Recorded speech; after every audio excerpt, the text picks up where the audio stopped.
Working Class Bowhunter Podcast. It's already a shit show. We're having fun. We have myself, Kurt Geyer's here. Ross Baker. Eric Hammond. So that covers the Working Class Bowhunter side. And we got the wild crew, the Whitetail Adrenaline boys in here. We'll start first with the man of the hour. I'm looking right at him right now. Me. You're the man of the hour. Well, I am? Yeah. How did I get to be that? You guys draw numbers? You're the man. Hey, that's why we put you in the middle. True herd bull. We're Oh, just a satellite is bull. that how that works? The man in the middle, Gotcha. you know? Hey, look behind Gotcha. you. Well, thanks for having me. I'm just a worker bee. I got managers now looking over me. I mean, I'm not the man of the hour. And then we might as well go because the worker bee. The worker bee. I'm Tanner Dishong. Thank you, I Tanner. hunt with Jared Scheffler with Whitetail Adrenaline. And we got the wild man of the jungle down there at the end of the table. Jungle, man. We're just here to have a good time at all times. I will cut grapevines with my broadhead or my hand clippers. Whatever. Chancy's in here. Never said his name. I get it now. Yeah. I don't. I don't Okay, either. whatever. Must be an inside joke thing. Yeah, He's it a had to be in- jungle man. He's getting the jungle. Jungle man. Always in the jungle. If you ain't in the jungle, you're where you ain't one need Pull to be. Already pull that mic a little closer, Chancey. Okay, right here, right now. Get There that it up is. in There there. it is. Right Get there. that up in there. My first time in a studio, boy. It is ever. Boys, there's some antler on the studio table right now. Like I think you None guys, of it's mine, so I don't know how I got to be man of the hour because none of this is mine. Well, I think we got you guys set a record for, what do we got here? We got 3 muleys. 3 muleys. 2 whitetails. Name off the muleys, Tanner, because they're yours. We got number 1 muley, number 2 muley, number 3 muley. what are they, Actually, in order, yes. what are they scoring? What's what? All right, well, we think they're 220, 197s down there. Both. Okay, and then you got a freak whitetail here. Is that yours, Chancey? Yeah, that was from this season, which is a pretty cool hunt. And then that was this one here. That whitetail from 2020 season. Gotcha. So Okay, it'll be on the new DVD coming up that Jared's got going. there you go. Digital download, Chancy. I like it. So let's talk about then. So DVD couldn't handle all this. how long have you been doing Whitetail Adrenaline, Jared? 15 years. 15 years. Yeah. And every year, like primarily, like you got DVD sales, merch sales is how you kind of like Yep. funded your operation. Exactly, the whole way through, yeah. So I think a lot of people that have been close followers of Whitetail Adrenaline are wondering, like, well, what's the future for Whitetail? Something's got to go on, right? To adapt, because there's a lot of people that don't have Right. DVD players anymore. Right, we're going digital. iTunes. One of them. So on iTunes. yes. So Yes, sir. the people can just buy a whole season. Buy it on iTunes. Yeah. Okay. Is that the Right only there. spot right now people can get it? Yep. Is there Digital. more plans? I think Google Play has it now. Okay. Is there any Google other Play. plans? I don't know much about that. PR guy Paletta out there, Yeah. he'd be able to answer that better. Maybe he shouldn't have left the room. Let me ask you this, since we're getting into it here. Have you ever been approached by any like streaming services, any major networks to host your show? Yeah. Outdoor Channel a few years ago. Well, that was probably 5-6 years ago. Mm-hmm. You know, they kind of entertained a couple ideas of different things. I got my way of doing things, and So let me ask you this, because I know I'm cut for a different path. I'll just say it like that. You know what I mean? And You fit in with our crowd. It's just the way that I am, and So did they ask you? Because I know that's like a pay to play type network. What did they were like? Hey, well, you can just get on the network. we didn't get too serious. I never have allowed anything to get too very far upfront. down the road before I'm like, that's not going to work for me. Which I understand their perspective too. You know, yeah. And that was just real loose with I forget who from the Outdoor Channel, but it's just not what Not your mold. exactly. I like to go hunting and Do it his way. do it that way, and Yeah. I just I like the idea of the people actually purchasing the product, and then me not having to sell. Sponsor slots and shit. It's really hard to go down the sponsored road with something like this without, especially 10, 15 years ago. It was a different world than compared to now. 15 years ago, like you really had to like turn your program into an infomercial. Companies are a lot better now, I think, with just supporting. Yeah. And Influence has changed. Exactly. So it's changed it quite a bit there, but I'm not saying you can't do it. It's hard to do that without, for me, compromising who I am. Like, it's hard. That. Like, okay, if I'm going to use this, it has to be the best if I'm going to make people believe that, It's legit. like, if It's I'm the going to best. collect a paycheck and this is my sponsor, I have to actually believe it's the best. 100%. I get that. You know, otherwise I'm going to have an issue with it for my own personal self. You can't fake it. Yeah, and then you enter a thing where if that company knows how you feel inside, then the paychecks ain't quite as steep, and then it's like, what am I doing? You know what I mean? Yeah. Like, I get that, Yeah. how that works. Well, and that So, too, like you've been doing it the last 15 years. It's been working. Yeah. Why change it? Right. And it's something different than everybody else is doing. Exactly. You know? I mean, really, Yeah. 100%. Right. And that's So- where you have to, you're adapting to the digital times, right? With iTunes and Google Play. But how about like streaming services like a Carbon TV, a Waypoint? Yeah.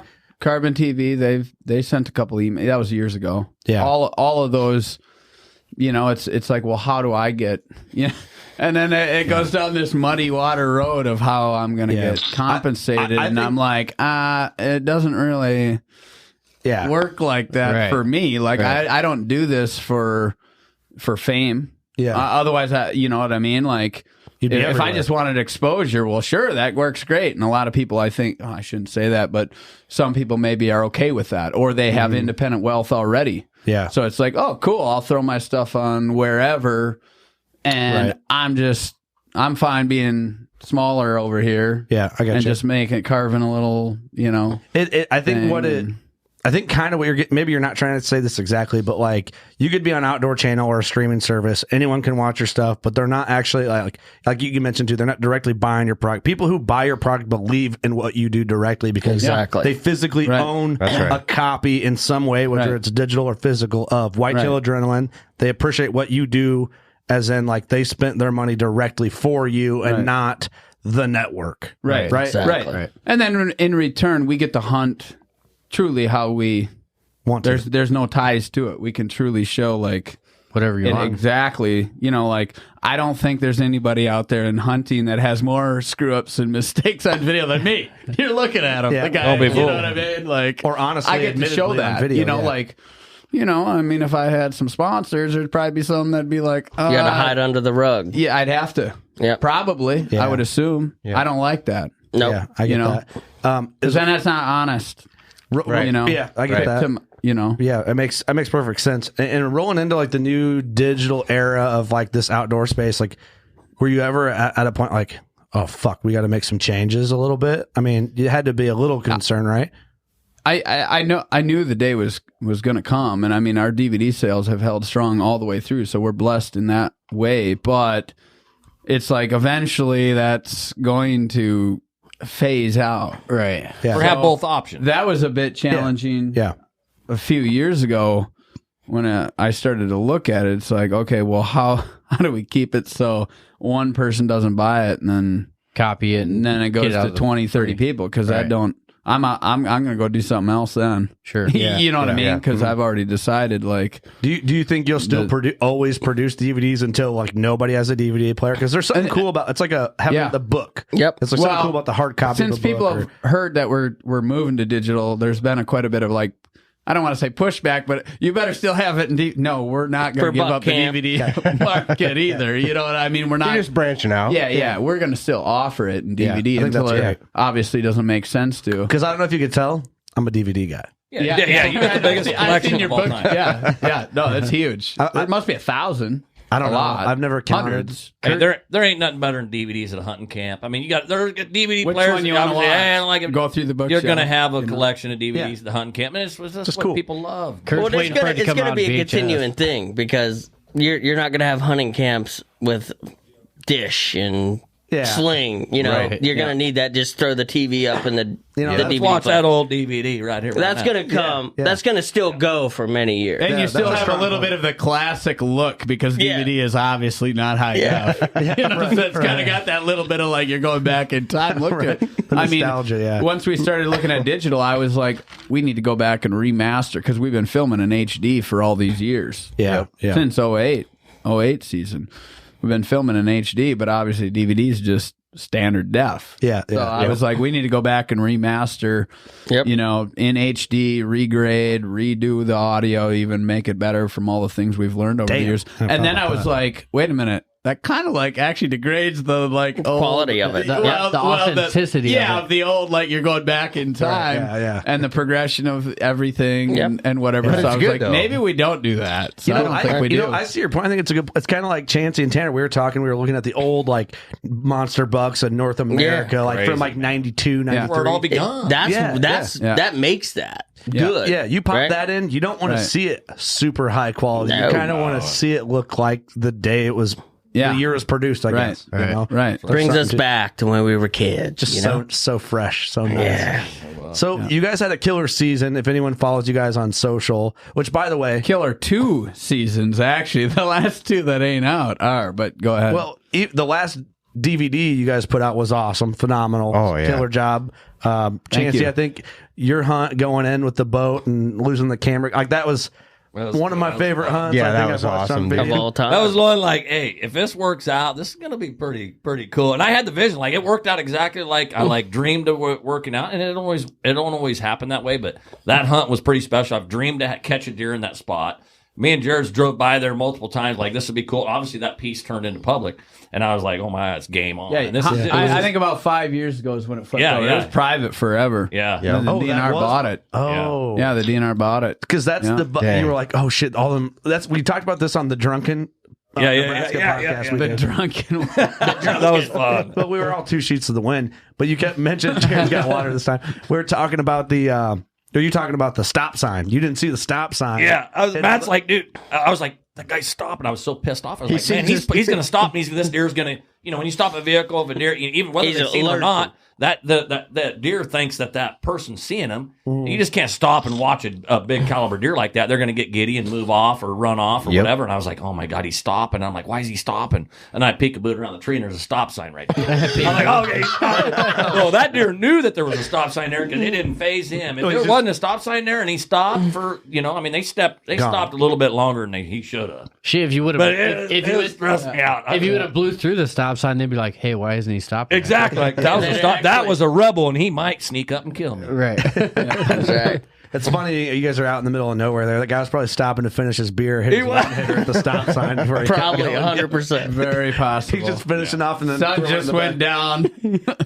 I got off work. dropped I'm it going to to the finish this floorboard. damn beer. He's dropping it through the rust. That was a cool little spot, though. It was like a little tier. There's a creek, does a turn, and it leaves a gap maybe 40 yards in between the creek and the road. And it was like, if you catch one in this pocket and it comes through He's here, in bow range. I'm like, if this is all, it was almost like it was one of them dreams, like, when you go to sleep and all of a sudden all of a sudden there's this whole field of deer sheds laying out there and you're picking them up. Has anybody ever had that dream? I've had that. I used to shed hunt. Dream, Jared. No, seriously. And I used to be a shed hunter and all that. I don't do it no more. But because everybody's everywhere, and I'm just not going to go hunt sheds that are already picked up. But so you know what I mean. Smart about it. But the crazy thing, I used to have these dreams where I'd be out in there in the field, and there'd be hundreds of sheds, and I was picking up like Easter egg hunt. And then I'd wake up, and it was never reality. But I just I dreamed to catch a deer in the spot, and it was reality. It was pretty cool. He visioned it.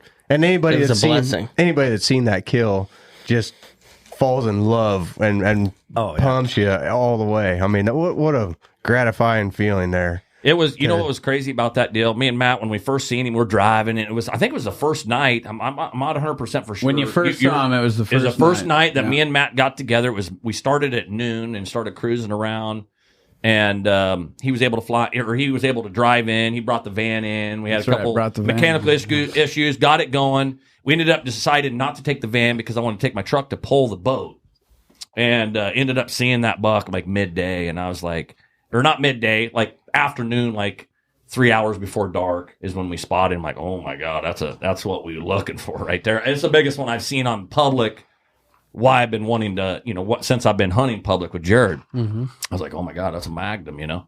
I'm like, it's time. But that night we could have maybe put an attempt to kill that deer that night, but I knew I didn't want to get too rammy because I knew that deer she just came into heat. It was like the late 20s in October. She just came into heat. There was a bunch of satellite bucks. I knew it was a fresh deal. He's going to be in that pocket for it was a gamble whether he was or he wasn't, but I knew he was going to be in there at least 3 days. I was like, we could try to kill him tonight, but it's going to be too risky. I said, let's wait tomorrow. And anyway, the third day, I think after, and we ended up killing, It's amazing. I'm glad that we were all quiet and let you kind of talk through that, because if you remember what the last time we get podcast, I think you tried to tell that story, but we're all two sheets to the wind. And she gets rowdy. And then you never got around to telling the story, which is Good. Throughout the entire He got it done. That's right. Which is kind of hilarious.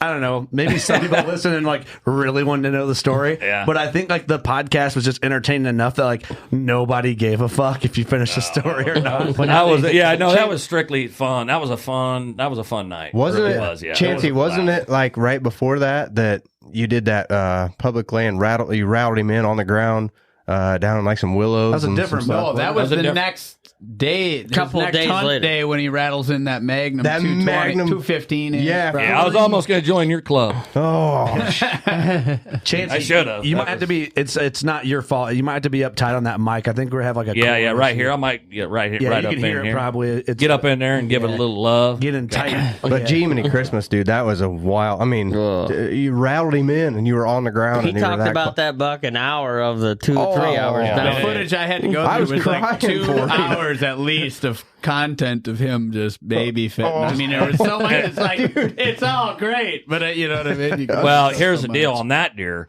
It was one of those. It was another spot that I kind of like dreamed. Like we just knew that it was going to produce a big one in there. And I didn't know about the deer. Man, I just knew that it had that vibe that I could potentially call up. And I just you get them instinct gut feelings. We went in there, rattled. I didn't want to go in too deep because there could still be one up in there. It got a little bit deeper, and that's when it happened. But I mean, things could have been a lot different. It would have been this cell phone right here. That'll get I'm you. telling you right now. You they heard are the zipper. You heard the have zipper to. go You have up, to and it's like understand. a second or two after the zipper. He zipped You up. have to. Oh, Yeah, shit. that. Oh, shh. Yeah, that deer. I literally had them. My Wrangler Walmart pants, the stretch fits.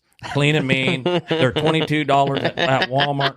I literally slid that phone in there. I was looking on Onyx to figure out where I was wanting to hunt. If you watch the DVD, it was a crazy deal. There's a lot of stuff that didn't get really filmed, in the heat of the battle and stuff. But I'm telling you right now, I slid that phone in there and I looked up like exactly where I figured what big one would come from, and there he was looking at me. And I didn't know he was that big because my eyesight's not good, and it was through the brush. I just knew he was big enough. I'm killing this thing if he comes in there. Just a But mess what of happened is he seen my head move, and he knew.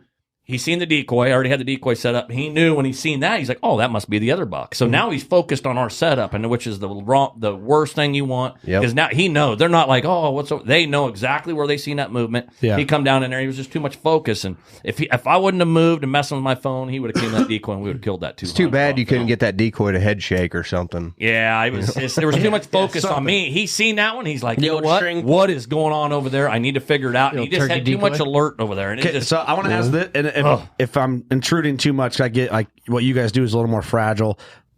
Did you guys ever go back to the spot and try and find the deer? You think we didn't? Well, you had, but I just you don't see That's human nature. Well, right, of course. No. That's why I asked. was that a dumb question? No, it was. Hey, trust me. We were all prepared. I was all prepared. Waited all year. Sleepless nights, and we went out to that deer. No, seriously, we went out. I figured we were going to kill it. Me and Jarrett, we talked about it multiple times. I'm like, I'm going to kill this deer. Hopefully it all works out, but we're going to get an eye on this deer. Never heard no lingo of it getting shot. A deer of that caliber, you're going to know unless it got poached or it died naturally. Yeah. We never did see it the next year. I mean, we hunted our asses off. Yeah, and I'm like, if we hunted it hard enough that we were there all day long, every day for a week or two, if you don't get an eye on one, he's either moved or he's dead. From the the visuals we had that thing so dialed in on where this deer was. And I think, through the grapevine, different stories and different stuff like that, I think he ended up dying of a natural cause. Oh, really? Right as soon as he shed out is kind of what I'm thinking, what we kind of thought. Yeah, somebody recognized the deer and sent you pictures and no kidding. Found the sheds. Oh, yeah. really? But then the deer was never seen after that. And then the guy, he said that he found multiple bucks that were dead. He died in between shedding we and knew growing. something was going on because there's that one deer in the video that was all sick. Yeah. That he was petting. Like an EHD. That wasn't terribly far. Tell him about that. That deer was so wild. If he seen a vehicle from a mile away, that thing was running over the mountains. And, Really? and Now you're petting him. So this deer, you watch the video actually back, and it's like, I think it was about 10 days before that you could tell that something wasn't quite right. He was like 80 yards out from the vehicle, and he was kind of looking. And I was like, I even made a comment. I'm like, he shouldn't be that docile. Yeah, I mean, it's rut. You never know. Yeah. Midwest wild free range deer don't play that like game. he was before. Yeah, something's messed. So he was degrading. Yeah, down. Yeah. Sad deal. A beautiful deer, or something like that. Probably. I don't know. Something. All I know is we came back the next year, and where we seen that deer, it was dead. Places where we seen 20, 30 does at a time. Like you go out there in the morning, start glassing 20, 30 does. You'd lucky to see 2 or 3. Yeah, no kidding. Two or three. So something happened. Whatever went on there scared them enough that they just moved on somewhere. Moved on, or they died. Disease died. It was Chancy's phone. That's what they did. They saw the video. They must have DVD players. Samsung 9. I mean, we got to get the hell out of here before next season. Deer are just now getting DVD players. It's rough. That's why we're switching to digital. We're going to give them a chance. We're going to continue. They just graduated from VHS, Deer are just now getting to like 2003. They're like Blu-ray. Fucking sick. Yeah. Nice. So I'm glad. All right. I was just curious about that. Yeah, the deer was weird. That was real weird. But that makes sense, right? Like something happened. But so I, for the record, even though it might have seemed like a dumb question, Eric, it did get me to the point of where we're at right now in this podcast. So what I want to talk about, going forward, unless I'm skipping over some stuff, I want to talk about Tanner's mule deer run. Yeah, let's do it. If we want to call it the Just for Fun Muleys. Just for fun muleys. Muley Magnus Magnus. Every one of the muleys on this table was also good for whitetail. I mean, to start that off. Yeah. And right. I mean, that's where the roots are. Okay. Truthfully. Well, Tanner, I think we should go back even a little further. Let's go back a little further, just a little bit. Because the first time we met you was at Iowa last year? Yeah, Iowa Classic. Yep. It feels like we've known you for a lot longer, and same with like Brant, PR Paletta, and His Chancy. face is all over IG. Yeah. He's just a newfound face. Got that face for radio, So that's the first time we met you, and we kind of talked about how you guys met at one of the shows. Well, was it the Iowa show? Well, we'll get into that. We should get into that a little bit. Well, do we get into that first? Let's do that. Okay, let's do that first. Because I guess get that out of the way. Yeah, we got to get the meeting and greeting under control before we get to this. Actually, Tanner tells it the best, I think, and then I don't know. I really don't. I was just zoned out. Everybody is at that point. Those shows are drooling. I mean, it will zone any man out. So it's Harrisburg is what you guys are getting to. Well, that's one of them, yeah. But nobody, everybody just goes through the motion at that point. I mean, we love what we do, but a lot of pressure and things go on at that time. But my first experience with these two gentlemen here, Jared with Whitetail Adrenaline, it is Chancy. I sent Jared a message on.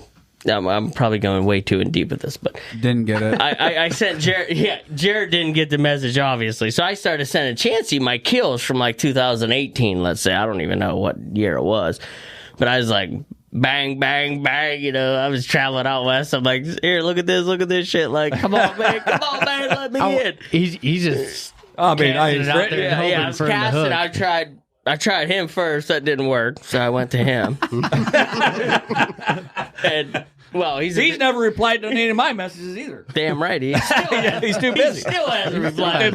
That's fine. He hasn't even looked at it. That's fine. But so Chance, still love you. Chance, he started recognizing, hell, this dude's killing a lot of shit. And I was. You were. Yeah. So Chance, especially in out in the jump. I mean, middle of a lot of public land. I live in Pennsylvania, and I was traveling fucking 25 hours.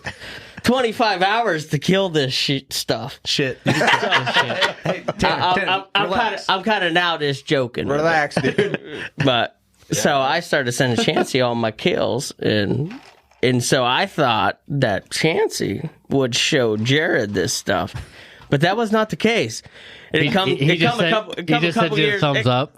a couple years later that I found out that wasn't the case, because I really thought there's no doubt that Chancy's not showing Jared this. I mean, how could you not? I would if you said, "Hey, Jared, show Jared this stuff." I'm here right now. I'm killing $4 a month. I mean, come on. So anyways, I would have thought, because Chancy recognized it. Chancy texted me back or messaged me on Facebook, because that's the only way to do it at that point when you're craving the thing, right? So Chancy's like, dude, that's awesome. You're killing it. Good job, man. So I'm like, fuck yeah, he showed Jared. I'm in. I'm already in, right? So I walk up. I walk up to Scheffler and I'm like, hey man, I'm the one that kills all them big bucks. Yeah. You know who I am? Jared's like, yeah, cool. He looks over and goes, oh, you're that guy. Never heard a thing from Chancy. That's just the way they roll, which same way I would roll now, right? Jared's probably heard that at least 14,000 times. So no, maybe not to that degree. Quite like that. Not to that degree. I gotta mess with a guy a little bit. Oh yeah, you know. So Tanner, you're that guy. Every guy that's been messaging you all his big buck kills, thinking you're going to show Jared's going, fuck. Exactly. It does not work that way. Hey, I've been trying for years. I'm not even going to tell you the secret. There is one. And it's women, but that's beside. We'll get to that later. Yeah. Hey, check out my old lady. No, not like that. But it was pretty funny. And then I will never forget. So I come at Jared like, I'm the one that kills all the big bucks. And then all of a sudden he's like, yeah, I said maybe a comment like, you going to come to PA and hunt? Kind of maybe a little bit like the same way I said, kill the big buck. And he goes, yeah, and I'm going to use a flintlock. And he pointed it at my head. He goes, yeah, I'm going to use a flintlock. So I was like, all right. I can't help it. You walk up to the booth and you got to smile like that, kind of like, saying that. I can't help it. I gotta come back. And this guy's cracking me It was up. a good comeback. At that point, Tater's just like, yeah, I'll go fuck off in the corner. Yeah, I'm like, what am I going to do? He laughed, and I was like, I like that. Yeah. That's good. That's a good thing. I'm checking him, I'm checking him. Where, Nothing ever arose from that. I mean, that's just everybody, But then I met him in Des Moines, and then quickly I figured, well, hey, this dude's been talking about deer for 9 months. It's time we talk about something else. So I just asked him how the women was doing, and all of a sudden, he said, "I bet you're sick of talking." Oh, we were full tilt strut then. We were full tilt. I mean, we were hunting. I mean, I was single, ready to mingle. I mean, you were hunting. You were. I mean, we were. Hey, it's pussy season, boys. Yeah, well, I mean, it was. We were on the dance floor, on the strut zone, rut, full tilt, whatever. I mean, it didn't. I mean, we were having a good time. I mean, we were young rascals, man. It was only a few years ago, but it turned into the mysterious women actually got me into Jared Scheffler's company. I guess you would say. Jared Scheffler's I couldn't help but smile when he said that. He said it, but I bet you're sick of talking. You probably talk about women or something, and I like smiled. I was like, "Oh, you're right." There's yeah. I mean, we'll hunt tonight. We didn't actually. I mean, that was all it really was. That was all there was. I was like, okay, he understands. All that gave him was, I guess, that I was a killer and whatever. I'm not going to proclaim that, but yeah, he was just like, but yet he's cool enough to go somewhere else real quick because you have to in this game. You cannot for 120 days. You talk about deer, you're gonna lose your dang brain, dude. You know what? That's so true. You put down the flintlock and grab the slingshots. You guys, there is something to that a little bit because like when you're at the trade shows, of course you want to talk hunting and stuff, but like we talk about hunting. More than anybody probably with the podcast and stuff. And we love talking hunting. It's so fun like we're doing now. But when you're at the trade shows and you just get blasted with it, it's nice. And someone brings up something else, like kind of hits you from the side. Yeah, like, you got to hit them from the side. And Chancy it. actually taught me that, but we're not going to go to the reason why. That's a secret. I love when I said pussy season, Tanner came unglued. Did you see that though? Yeah. You were like, oh my God. Boom, boom. Hey, listen, we're not an outdoor channel, man. We can do whatever we want. No, not trying to be. Jared? Hey, we're all human. We're all human here. I mean, you know what I mean? How do you think we are existing here? You know, a couple people got jiggy, and here we are. Yeah, you know what I'm saying? You just think outside the box and go explore some shit, and then all of a sudden, boom, bang, bang. Here we are. What's up? So, does this lead us in? So, at what point you start talking about the ladies? Jared's like, okay, that was really it. We didn't sold him. We didn't really go into talking about ladies after that. It was just he made that one comment, and I smiled. And that's all it took. So I loved his energy, though. It was a Sunday, and I loved his energy, and I was like, I was from PA. I drove 13 hours just to shed hunt. Just to shed hunt Iowa, right? And that's how I met him. I'm like, well, I might as well swing in. Oh, you went out there to He shed stopped hunt. in the classic. I right? was So PA. swing in and give it another run. That's exactly it. Exactly it. You know, and I had the same mindset and concept as I did every other time. Yeah. It's just I read the writing on the wall like, dude, this dude is going to freak out if I show him a picture on my phone. Jared's like, Deer, right? Like, he's to that point, like, oh my God. Like, you got to think. Harrisburg, 9 days of that shit. Oh, you wouldn't believe how many camera And pictures. it's not that we don't enjoy it. We do. You know, I'm not trying to like disclaim that, but I knew at the time like I needed to do that, and then bang, Jared's light seen, switch went off. We can be buddies outside of hunting. So let me. So how long? Once you made that connection, and you were kind of a familiar face at this point. How long before? And you know, you don't have to get in all the details, but there had to have been a conversation when Jared, you were like, "All right, dude, you're in. Let's go hunting this year." Well, I kind of knew it. Like that was 5 minutes leading up until I was like thinking in my head. I was like, man, I'm wore out, but this guy, I love his energy, and I can tell that he's a hunter. Like he knows what he's doing. Like he ain't just saying all the right things. He's living it. And I remember Jared even. he's living. I remember you even telling me like, "Yeah, I know this guy. He's out there. He's killing some big, and like this kid's the real deal." And I remember you just kind of briefly talking about it. I'm like, and I didn't put two and two together. Right. Obviously, I remember 100 mile an hour, dude. Yeah. I mean, I got 1,000 things going on. And he's like, he told me about. I was like, really? And he showed me. I'm like, God damn, the Magnum. I would, You know what I'm saying? might, I'm like, and that's. I mean, that was pretty cool. I might think about calling the cops. You see him in PA, you see him in Iowa. What other shows did you see him at? He's just following you around. Dude, I hope yeah. nah, really, it wasn't like that. Yeah, I know. I'm just I couldn't have picked him out of a crowd before that Sunday in Iowa. But I'm like, you know what I mean? You talk to so many, no offense, but I mean, I was drinking it quite a bit in Pennsylvania. I guarantee it. Oh yeah. Hey, why? Oh yeah. You gotta keep your sanity. What's up? No, it Bush was Light nothing Bear, wrong right? with it. It was funny. Hey, none of us do that. Bush Light Bear, right? So this leads into Tanner being on the crew. Yeah. He's just the smooth Italian that he is. Those short little Italian smooth talk. Hey, I go over the fences. He goes under. That's right. And we'll kill him either way. You remind me. That sounds. Tanner, for some reason, reminds me. Well, obviously it's easy. not public. Well, it's public. There's a lot of fences on public. There is. Yeah, there is. Tanner reminds me of Joey from Friends, but like an intelligent version. No, I wouldn't go that far. Dude, Joey's very intelligent.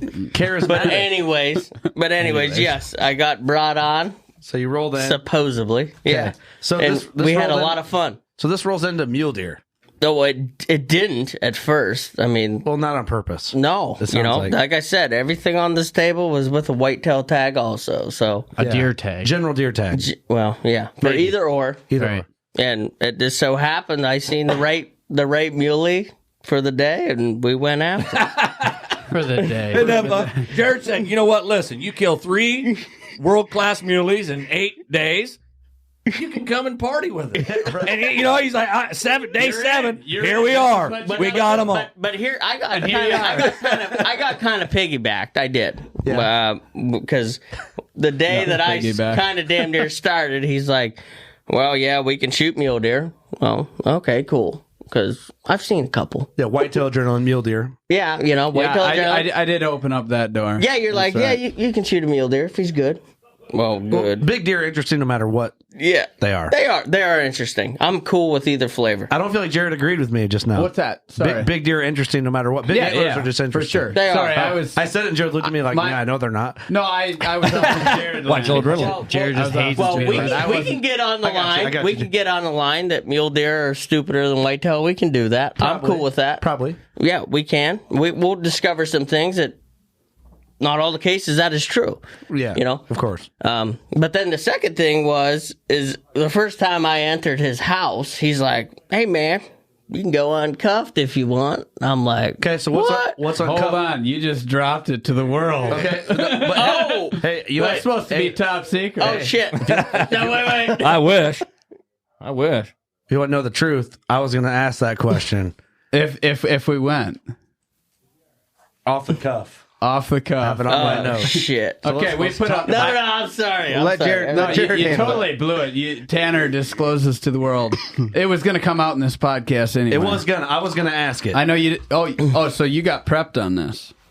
Hey, you're dealing I with gotta the know pros. where my PR guy is. Strictly at. business, right? There's only about 6 people that know it Well, let's talk about and have known it. I kept it completely quiet. So we better talk about it now, right? Yeah, we can do that. First now. of all, let's talk. What does uncuffed mean? So actually, it was 2017 season of the ride, and I got it on video, Okay. and it's in the ride video, which is a long video. Maybe I'll grab A lot of work. grab the little clip so people don't have to go through 10 hours to find it. But we're in the vehicle. We're having a pretty tough hunt. I mean, it was Iowa, and it was the worst I'd seen it in a long time. I mean, we were about 2 weeks in or 10 days in. Couldn't even get on a 140. I mean, this is like, you should be able to get on a 140. You wouldn't even see a 140 on private. So even like just driving, oh, wow, there's a 140 over there in private. You know, when you're driving by public, you're you're driving by a lot of private. You're just looking. When you're in the deer, you know what I mean, in the zone. But you're always looking. Yeah, you're always looking. But I mean, we ended up first 140 we got on was hour and a half, 2 hours away, and turned out it was a refuge that was unmarked. But we won't go down that rabbit hole. That's all in the video. DNR. I couldn't remember if it was before or after that, but you brought Put signs up. You're going to piss me off. I don't have no respect for that DNR, by the way, that particular guy. Anyways, we're not going to go down that rabbit hole. This is so chaotic for Ross. Ross is such an organized guy that Ross is just like, man, this is wild. Yeah, I love it. Yeah. How would you like to have a DNR provided map, public, and then no signs up, and then this is all public, but you're not gonna feel real good about the guy wearing the conservation badge. Like, okay, no, you actually don't give a shit about conservation. Here's the proof. Okay, abracadabra. That's all I got to say about that. So, anyways, we're riding in the vehicle, and Chancy brings up something about uncuffed, and I was like, what do you mean uncuffed? You know, Chancy's got all this lingo. He's got some words. You know what I mean? It's like, okay, wrap my head around. I think I know what you mean. What do you mean? You know, you just need to let me go uncuffed. Like, you know, like if we see a big, you know how Chancy gets, he gets all like, you know, like animated. If we seen a big one and I could go door knock, I could go knock on the door and get permission. If we open that up as an option, and I was like, maybe we should do that someday. You know, it was one of them years. You know, it's getting tough. Years. That's the first time that I actually entertained the idea. And really, it stems back to when Jim and I started this. My cousin Jim. You know, we started out with it, and our initial plan was to do the all public land series and then launch another by permission series. Just knock on door stuff that didn't require money and leases and all that, because we really wanted to show people, you know, you can do what you could do on public if that's all your only option, or you don't have a lot of money, or you don't want to, you know, do that. That was the original plan, was to have an all public land series and then a by permission series and keep them split. That's cool idea. But then it's really hard to, we found out after a couple, 3 seasons, it's like, well, you know, we just strictly focus on the all public, and it was like, that's going to be really hard to do a completely separate series on that. Like, we got our hands full just trying to do an all public land series. For sure. Yeah. So I hadn't really thought about it since until Chancy mentioned it in 2017. Well, then it took 3 years before I was like, all right, I'll open it up, but you can't. Stipulations. There's stipulations. Like, it ain't your buddy's ground. It's got to be. It's got to be ground that you don't know this person. Yeah. Right. You roll up. The hunt's got to be going terrible. It's got to start out on public. Yeah, straight Jehovah's Witness style. It's got to be going. Exactly. That's what you should call it. JW. Don't be fool. JW style. We get in there. But to be honest, if you back up, I mean, guys have been doing it for a long time. This is an American way. This is a new. This isn't a new thing. Like, hunting public is one thing, but gaining permission on private property is a whole nother. Right in the same, it's right there, and people have been doing it for a long time. Yes, that's how we all started out. To tell the truth, that's how everybody started out. And so I put these stipulations in where it's like, can't know door knock. Yeah, you can't know them. You can't. You know, I mean, if you got permission the year before and you didn't know them then, you know, I'm not opposed to like maybe the next year if the hunt's going tough or whatever. But it was like, okay, you got to either be having a pretty tough public land hunt, or spot something that you're like, I got a giant. 200 incher. Yeah. So what excites me about this conversation, Jared, is, there right now it's weird. And let me say what I got to say because then I want to get your opinion on it too a little bit. For sure. So we hunt little public. The public we hunt's mostly Western states, right? Like when we go to Colorado, South Dakota, Wyoming, those states we hunt public a lot. And the public following is almost how do I explain it? They're like just almost too rigid to their public to fault in a way. Like, and not all of them are, but a lot of them like, if you don't hunt public, fuck you. And I don't like your high fence deer. And you're a piece of shit if you got a lease because you spent money and I don't have money. And so, but what we've always talked about from our perspective is like, I've had leases. Now I don't. I hunt all permission pieces that I've like exchanged work for permission, or it's been like, hey, when you're not hunting, can I hunt or can I do this to hunt? Yeah. And so, and we always said, you know, hunting private and hunting permission pieces on, because you're boxed into an area, it takes a different set of skills versus the guy who pushes deer around on 20,000 acres. Right. And then just, I bumped those deer. I'll just go find more deer.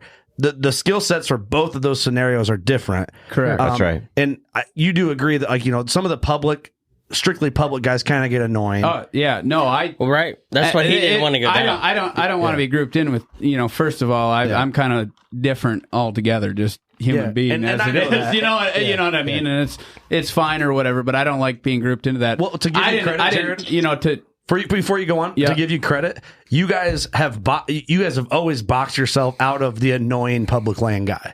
True. Guys, I don't feel like you guys have ever been categorized with the annoying public land dudes. And so when you guys say uncuffed, I worry that the annoying public land dudes, which could be a big chunk of your demographic, might give you some shit about this. I don't really care. So this is where I just wanted to say I don't. And because I think this is good for you to talk through it. Like when my cousin Jim and I, when we decided to do the all public land series, it wasn't to boost our egos and prove something to other people. We grew up hunting a lot of public land. It's cool too. And there literally wasn't hardly anything you could find out there at that time. You go back 15 years ago, there wasn't anything hardly out there. Like it was very hard to find anything. And it was like I was hunting for a 5-year period, hunting mainly private ground, which I had permission, not lease or anything. Yeah. But I really got bored of it. Like it had no mystery, it had no adventure Same to spot, it. So we didn't start this public land series out to prove something to people. Yeah. Right. You know, and I've thought about that more recently because I know exactly what you're talking about. I've seen that come through, like this measuring contest. And it's going to get worse. It's going to get worse. It's going to get worse. Truthfully. Yeah, because people want to turn something into a measuring contest, right? Yeah. With like, everything in life. Like 15 years ago, it was inches of deer and then this and that. And I don't even, it's like, it's personal satisfaction. Like, do I know that it's more challenging in some ways to kill a public land deer, generally speaking? Yeah. But that's for my own personal satisfaction. If I kill a deer on public, it's not to take it over here and degrade this guy or belittle this guy because, you know, it's like, you don't give it's a America. shit what Tom, Dick, and Harry's If you want to own 1,000 acres and that's your dream and that's what you want to do, go do that. I don't care. I'm not going to belittle you for doing that. Yeah. Like, I know that taking a deer on public, generally speaking, you know, is more challenging in some ways, but not for, it's wrong of me to go take that to this person and try to turn it into this, I'm better than you or whatever. Right. It's like, you know, and I know what you mean because you see the OTC stuff and the DIY, the big over the topness of it. And it's cool. It's like, keep that for yourself. For sure. You know, and we're all here for the same reason. So exactly. Like, have fun. It's just hunting is fun. Ain't having fun. I ain't doing. Just relax, take it down a notch. Like, so I don't, you know, what other people want to think about this uncuffed. We had the 2 best public land seasons we've had the last 2 years. We were 1 kill short last year, not this last season, the season before. The first season we went uncuffed. We were Reckoning is the all-time best, but I don't. They're not documented as well. They're not documented as well, and I think 1 or 2 were off camera. So we almost tied the record of public land, and then last year we did tie it with public land. So we still had, because we go into the hunt like public's our main focus here. Yeah, you know, in unique scenarios and situations. We open up now the uncuffed. Yeah, don't get the wrong idea. Only a few of these are killed uncuffed. And that's why most better than 50% of these animals. I'm not going to disclose which ones. Better, that's for the video. Better. But our public. Yeah. You know, these ain't just a bunch of uncuffed deer here. Yeah. Yeah, I got all excited. Let's go uncuffed. I ain't seen one uncuffed. I shot all mine on public. And to be fair, the amount of time from the time the permission got to the time the animal was dead is probably an hour or two. Phone calls both times. I gave it away. Two out of three. No, but it is true. It's a very quick deal, and I mean, yeah, well, it actually is. I don't want to get in depth with that, but that's a feather in your hat, though. When you have that option, and you can knock on that door or make that phone call, and then you go in there and you kill him. Right. Well, the thing with Uncuffed is and it's all documented. We're showing that whole process, everything. And that was one of my other stipulations. Like if you're going uncuffed, it needs to be documented. So that's why I wanted to ask, say what I said, and then ask the questions the way I did, because I just know how people are, and I didn't want someone to come at an angle at you. So, but I think it's fair because, like what I just said to Ross, it's anybody has that ability, right? Yep. And I always say this is like we need to make a T-shirt, Eric. Big bucks take effort, and whether it's effort on public, whether it's uncuffed effort, whether it's you want to get a lease and earn your hard-earned money to pay for the lease, big bucks take effort somewhere. Yep. Right. And then two, you can't kill a big buck if your wife sucks. So that's got to be a shirt. I like that. And that's true. That is TV. Totally. But honestly, though, Jared's way of going about it takes a lot of effort away. I mean, that's the covering ground. And this and that, the tactics to it. Yeah, I mean, you have hunts where you definitely have, we've had them before. I mean, it was a few years ago, you had 18 days of hunting hard, even how we hunt on the ground, aggressively covering ground. Daylight the dark, drive and cover. It was still 18 days before you finally cracked a big one. Well, it took me, me 22, 21 before I killed my first animal for him. Yeah. There's a lot of other... He's probably like, there's some misses and things. Why the hell did we bring this guy There's on? a lot of the comparison. No, it's actually great. It's a great lead up to him because obviously he's been dropping a lot, but you get to see this what what is he doing, so I think this rolls in back to Tanner on the Just for Fun Muleys, which I think is a good fun, it is. It's motto. Truthfully what it was. I mean, never once did I go into that 100% mule deer. Never on any of them. It just happened. Have you killed mule deer prior to these? I think one in my life. The year before. The year before. But yeah, that was it for the mule deer. I mean, it was. I think he's got it figured out. There's a mule deer story right there. Yeah, he's got it figured out, and they were just for fun. They were. Wow, there's a muley. Let's go get it. Perfect. End of story on all these mules. Yeah, that's it. They were just for fun. Yeah, didn't you guys check into this? I don't know. I crashed out, but I think this is the number 4 or number 5. Number 4 with a bow in the state. Typical. Oh, in the state. In the typical, yeah. Of state of Mexico, right? You shot in Mexico, Hawaii. Yeah. But yeah. That's one thing we gotta watch. We can't disclose everything. Well, we'll give you some, but we can't disclose all states or tactics. Well, then we'll leave the mule deer stories to there because the next question I had in my queue, my brain here is at what point it kind of goes to the whole. I don't know if you guys heard the Matt Ranella debacle, which I think there's a conspiracy theory there. I think he stirred it up on purpose with Steve to get all eyes on Meat Eater. If you want to know the truth, but. I don't know if we all agree with that or not, but hey, that's just what I think after the whole thing settled down. But at what point does the public land thing get so crowded to where it's you guys got to go to the drawing board? Well, we looked at that a couple 3 years. That was one of the determining factors for me. I seen, what's cool about it. I'm going to share a couple perspectives here. When we started out this public land series, the mentality on public land was very negative. It was very negative. I lost my private ground. It was this negative type. The hunters were approaching public with a negative mindset. Back when I started. That's all I got, and it was like a victim mentality type, right? Way about it. So that totally shifted over a 10-year period. Okay, to where public land began to be this cool ego thing, which for some, and I've met many that just look at it positively, but don't take that to compare to others. But is public land attitude the I hunt public tough guy thing kind of stem from it being all I got's public to I killed it on public. Yes, it does. Kind of. You know, it gets a little muddy in there. But then along with that, with the times of people, you know, it harder to get or afford or whatever private ground, and then the mentality shift, the positive mentality. Like I've had many guys that have private ground to hunt, and they just really enjoy the freedom of public land and doing that, and that's cool. You've seen this uprise over the last 3, 4, 5 years in public land. You know, in waves. Yeah. You know, and so I didn't actually listen to what you talked about with Matt. But I didn't talk to Matt Jury. Matt was on Steve Rinella's podcast, and it was. Oh, you didn't listen to what I mentioned. I got you. Well, I didn't actually hear it. You know, I didn't listen to it. Somebody told me about it, and then it's not worth. I think you mentioned it. It's not worth. You know, and so who knows there? What I know is I did it for the right reasons.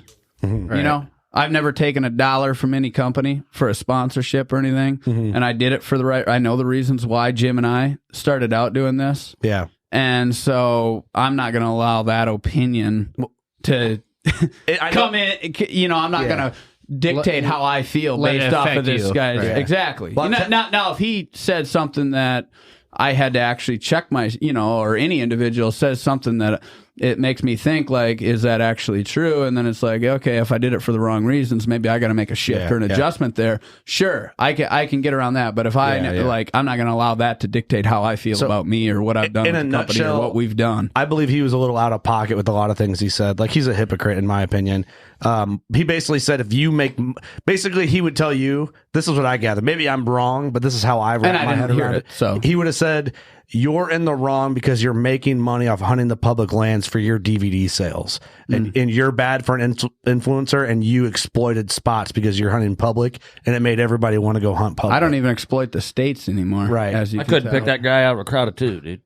Who are you talking about? Hey, I don't know. I don't give a shit about what Meat Eater does because we're just doing our thing, and I don't care what anybody else does. But that's what the essentially the conversation was. Now, do I agree with some of what he said? Yes. Do I disagree with a lot of what he said? Yes. I don't always agree with Steve Rinella, but I do think he's a great spokesperson. I think he's brought a lot of great things too. Yeah. The Meat Eater series and everything. There's no denying that. I think I think there's been a lot of good there. So and like I said, I didn't hear any. You know, I didn't listen to it. It's not worth it. I got a lot of questions for both those guys, but we're not talking about that right now. But I think it's just important for you to kind of clarify too, and that's what's great about the podcast and law informed conversation is like, especially the uncuff thing. Like, there's gonna be a couple dudes. That are gonna many. Talk some shit. They're going to be the measuring, which I don't really care. Who cares? You know, it's like, okay, well, we still had our back to back our best public land seasons all together. Right. You know, back to back. I mean, sheer encounters on public and document it, like that is still the roots of what we do. Yeah. We're not changing it, but we're showing people another opportunity, which will hopefully actually alleviate some of the public lands too. And it will. You know? It will for sure. Well, Jared, it will. Anybody can say what they want about the public land game. Like, at this point in the modern era of hunters, like, you know, because it's, you know, we have our generation of hunters we look up to, right? But like, then there's the next gen. You know who it is? Jared, you're like the godfather of that gen. You are. This whole crew. You are. Okay. Yeah, I don't mean just these guys. I mean, we have a phenomenal crew, whether it's Brandon out there. Yeah, PR Paletta. Or, you know, Ethan. Running the camera. Running around with you. Yep. Yeah. Matty Z. They're unbelievable. TC. You know, Andy in the edit. I mean, we've got... your crew's great crew. Notch, I mean, we got a lot of things we're doing with the post production. Obviously, that's probably another question that you've got that's on the list. But but we've got our head wrapped around that to where we got some very exciting things for the future there. But we won't go down that. Yeah. But I had to give you some credit without jerking you too hard, but just tell you that, like, I mean, you are, man, more than you guys are humble dudes, but to just give credit where credit's due, it's like for a lot of these guys and kids that are looking up to doing the public thing or the permission thing or they're hunting private. I mean, dude, your DVDs stand out from the rest of the game because the way you've done it, you've kind of gone on your own, like... And they always have. Yeah, always have. That's kind of your vibe. So, dude, you're just killing it. I think it's awesome to see. I'm honestly, it's kind of hard. Like, Eric, I know you probably feel the same way, man. Like, you were one of the first big guys to do our podcast on like episode 15 or something. right. Yeah, and back now in the day, you're in our studio. We were with like your fucking crew. so excited to I get remember. you on. I actually remember cracking a cold when you were on the podcast. You cracked a Yingling.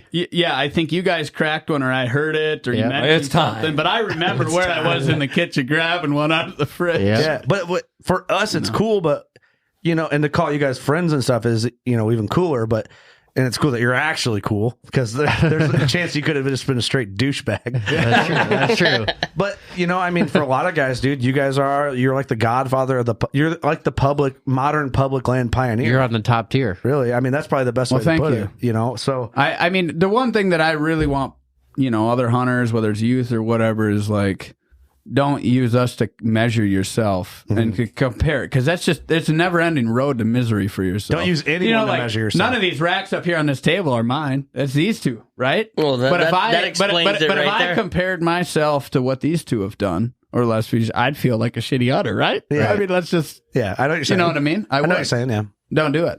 you can't. You don't measure yourself. But the way me and him feel about him would blow your effing mind. Exactly. He's Yeah. the Ninja Cherokee of all time. Well, that you know what that shows right there? That shows like that you're in the right crew, because in our crew at Working Class, I look at Ross and Austin like a different way than, you know what I mean? Like these guys have done things in the whitetail game that like we're still striving to do. Sure. But I know that they probably look at us and admire us for something in a different way besides whitetails. Right. So we're giving you credit here, Ross. Like Ross has got 3 whitetails over 200 inches. That's amazing. There's not a lot of guys out there that have. Yeah, do the math. I mean, free range magnums. I mean, the luck even see 3. Yeah. Like this is like, oh wow, there's one on the half-mile fence line. I mean, to see him. Yeah. I'd rather not. I'd rather just let's just let lay him low come here. through and let me kill him. That's what Ross is. Just let's not talk about me. Yeah, you don't want to see him to believe him. You just want him to come through and then let's measure him once he's dead.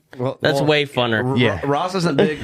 When he started throwing up 200 inches, Ross was like, "Hey, let's calm down a little bit." He closes them out when he sees them. Yeah, because if he's 197, I don't want to be disappointed. It's not serious. That's why I don't like putting a number on. I throw numbers around. I'm right there with you, dude, because I had one a couple years ago that I fell in love with. I've been fortunate enough to hunt on some family ground and private property that I've watched this deer go. I passed him, year after year, and watched him grow up. And I thought, man, this is the one. And then had an opportunity at him, and I missed him at 55, and that was the closest I got to him that year. And he was 52 yards, and I missed him. He ended up getting shot right after that, and I was like, this is a 200. Like, he's huge. He's a monster. He's Oscar. Like, I've named this deer since he was 3 years old. I remember Oscar. Anyway, Oscar gets shot, and he went 192 and 5/8. So, I thought he was going to go 2, but why, like you're saying, Jared, why are we putting a number on it? Well, it doesn't matter. Whatever turns you on. I was in love with that deer. It depletes the experience when you put a number on it. Similar thing happened to me back in 06. I shot a big buck. I thought he was going to go in the 180s before I shot him. Then I shot him, then he went high 60s, but he was still a way cool deer. The biggest deer I ever shot. It totally ruined it for me because I had that number in my head. Yeah. Right. So I never scored another one until I shot that giant in 2015. Never put a tape to another one. None of them. But I love to hear you say that, Jared. And then, like, Tanner shot this one this year. And, we went out of our way to not take one measurement for 2-3 weeks. Yep. And Or even 4 weeks. when we took that inside spread measurement, there was that slight little, I could feel it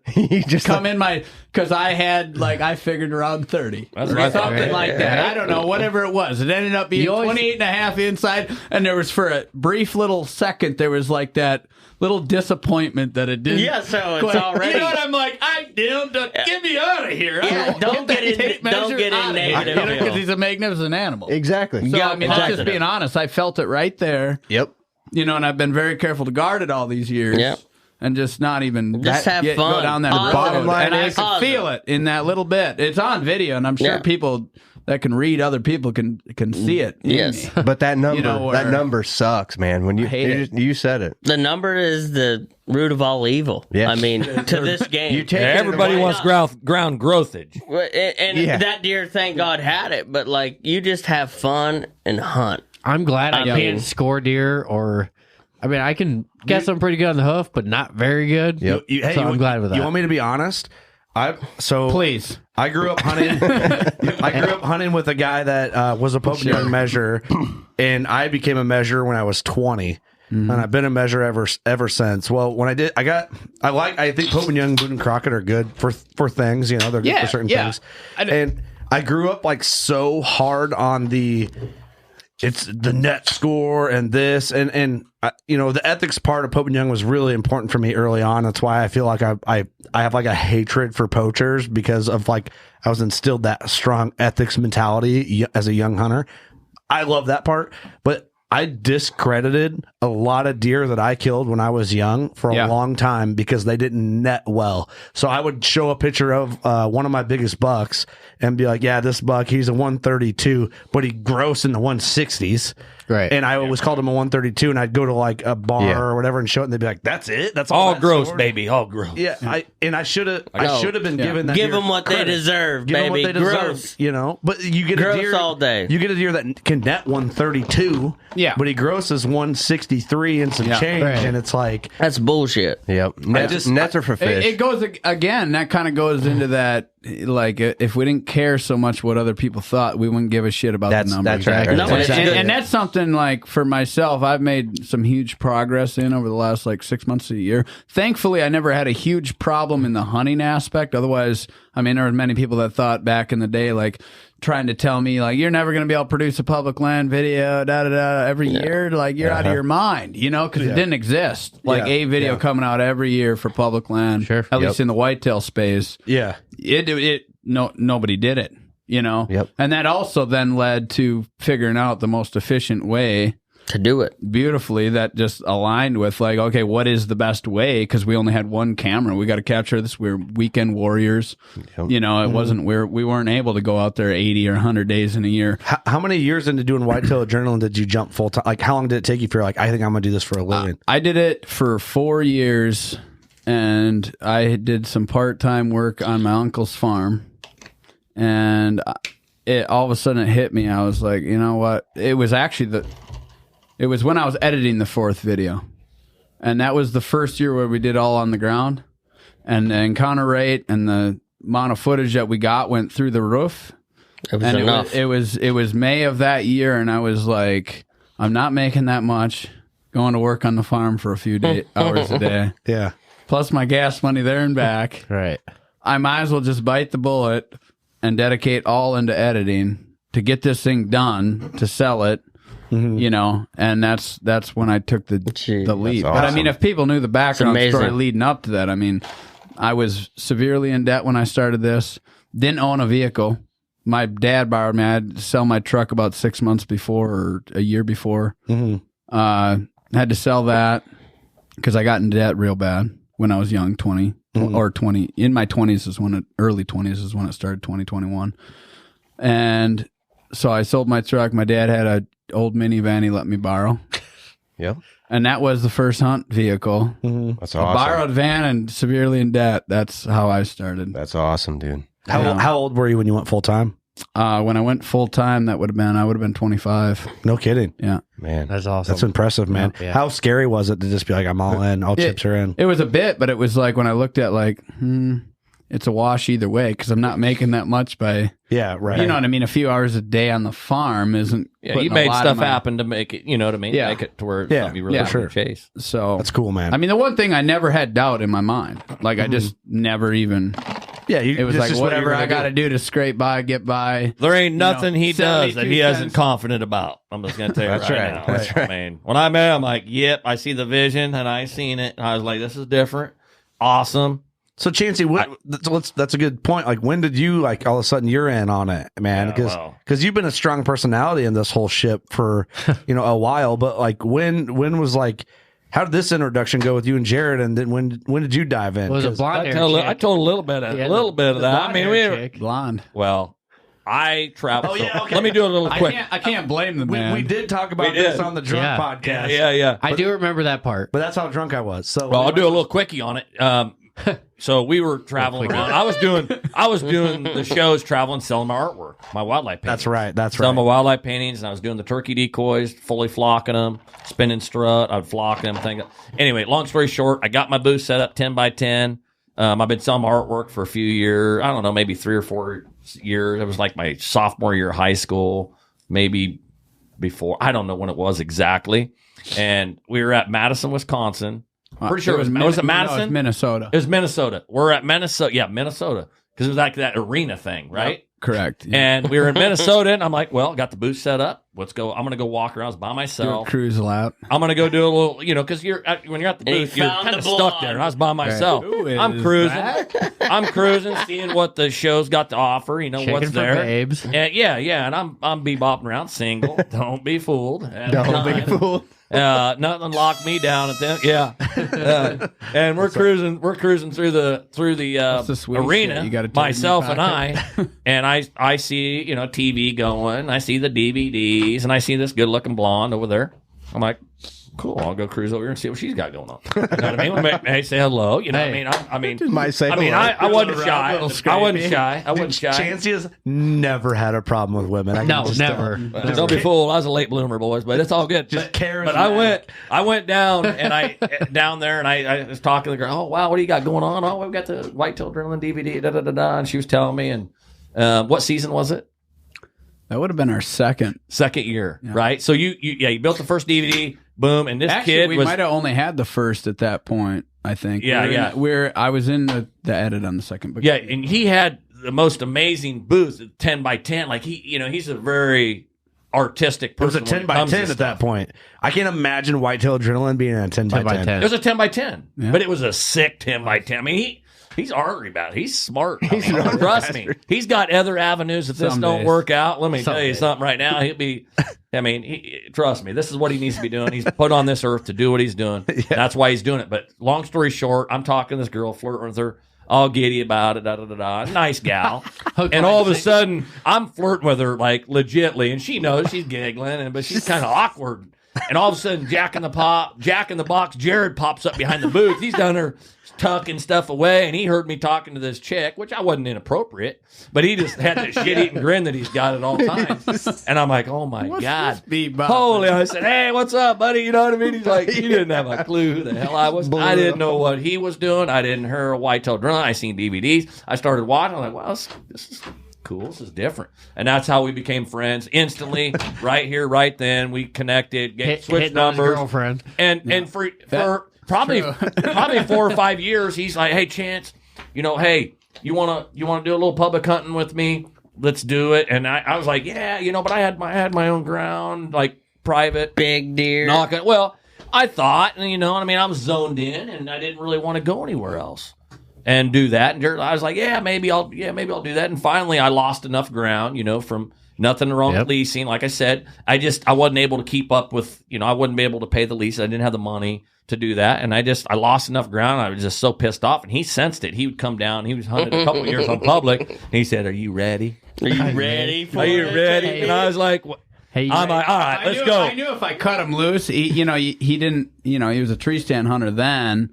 but I knew he's ready. I cut this guy loose on the ground. He's gonna be an animal. He's gonna rip it apart. It was fun, man, and that was the best switch of my life when it come to hunting. I obviously you'll see a lot of stress in the videos. I get pissed off. It's not. It's fun. I was telling even it's fun stress. Like it's stress that I want to have. It's not like, hey, I'm hunting here. I've been hunting here for years, and all of a sudden you got 14 stands around you. That pisses you off. That's bad stress. That's like, bad. Oh my God, I'm getting jungle gymmed in here, and it just blew my mind. And so I moved away from that situation. Now you see a public hunter, you get high five. Every once in a while I'm like, God dang it, this guy's coming in on where I'm at. This is my public. It's not that. I'm just kind of like the instinct. But it's okay. All right. Public hunting. There's defense. It's defense. It's we ain't looking over. Where are they going to push over here? That's what I love about it, and it reminds me of my it's like tournament bass fishing to me. Yes. I mean, it is. That makes that deer that Dan killed this year. So Turbo Dan, I mean, my buddy Jared, who almost died of COVID this summer, I mean, he was actually dead for 6 minutes. They jumped him back to life. So that is one of the most amazing people I've ever met. That guy's personality. Him and I, we've been buddies for 21 years, but he had drew this tag, and it was right after he drew the tag that he got COVID. Oh, shit. And he was in the hospital for 43 days dealing with all this. So he had this tag. I stayed down there after Chancy. And it was his last day. We get this good buck spotted. He jumped from private about a mile out. I got the glass on him. I'm like, geez, I just caught a cage. Just hopped the road. He's headed down into the public ditch. And it was about 20 minutes. He popped out the bottom of the ditch about 400 yards. Now he's got a doe. And I'm like, oh, my God. He's sitting right where we need him. Like, just bed down, because I'm thinking we're going to be able to slide in here. I've got it all planned in my head. But we need to actually bed this deer. We can't get too rammy yet. Yeah. Something changed. They decided to hop onto private in this field, and it's like, okay, well, they're going to end up on this piece of public over here on the other side. It's a field that's kind of in the midst. They hop the fence. Now they're in a jungle, though. We can't go in there. Like, we're going to blow them out. You hope they skeet over there. Like, I'm playing stuff through my head, and I'm like looking at the wind direction. I'm like, it's going to be high. It's a cold night. There's cut corn up here. They're going to obviously go to the private fields. You got cut beans and cut corn. It's a cold night. They're probably going to hit the corn, which they're going to do it in a way where we can't really get them. So I'm like, all right, we're doing a bow drive. I know exactly. They're going to come flushing out of there, run 400 yards across this private. They're going to drop back onto public right here. I know it. Like, I just know it. I'm like, we're gonna wait. We're gonna wait. We're gonna wait 2 hours for the wind to switch, so it's a little more ideal for when we're set. And then we're sending Dan in. Jared's thinking about making Play-Doh snakes. Yeah, I'm just like giga because I'm like, I know what's gonna happen here. I got it in my head. Like, you don't know. That's one thing. You never know, but it's like all the stars were aligning. I've done it long enough to where it's like, okay, this is gonna actually work. Beautiful.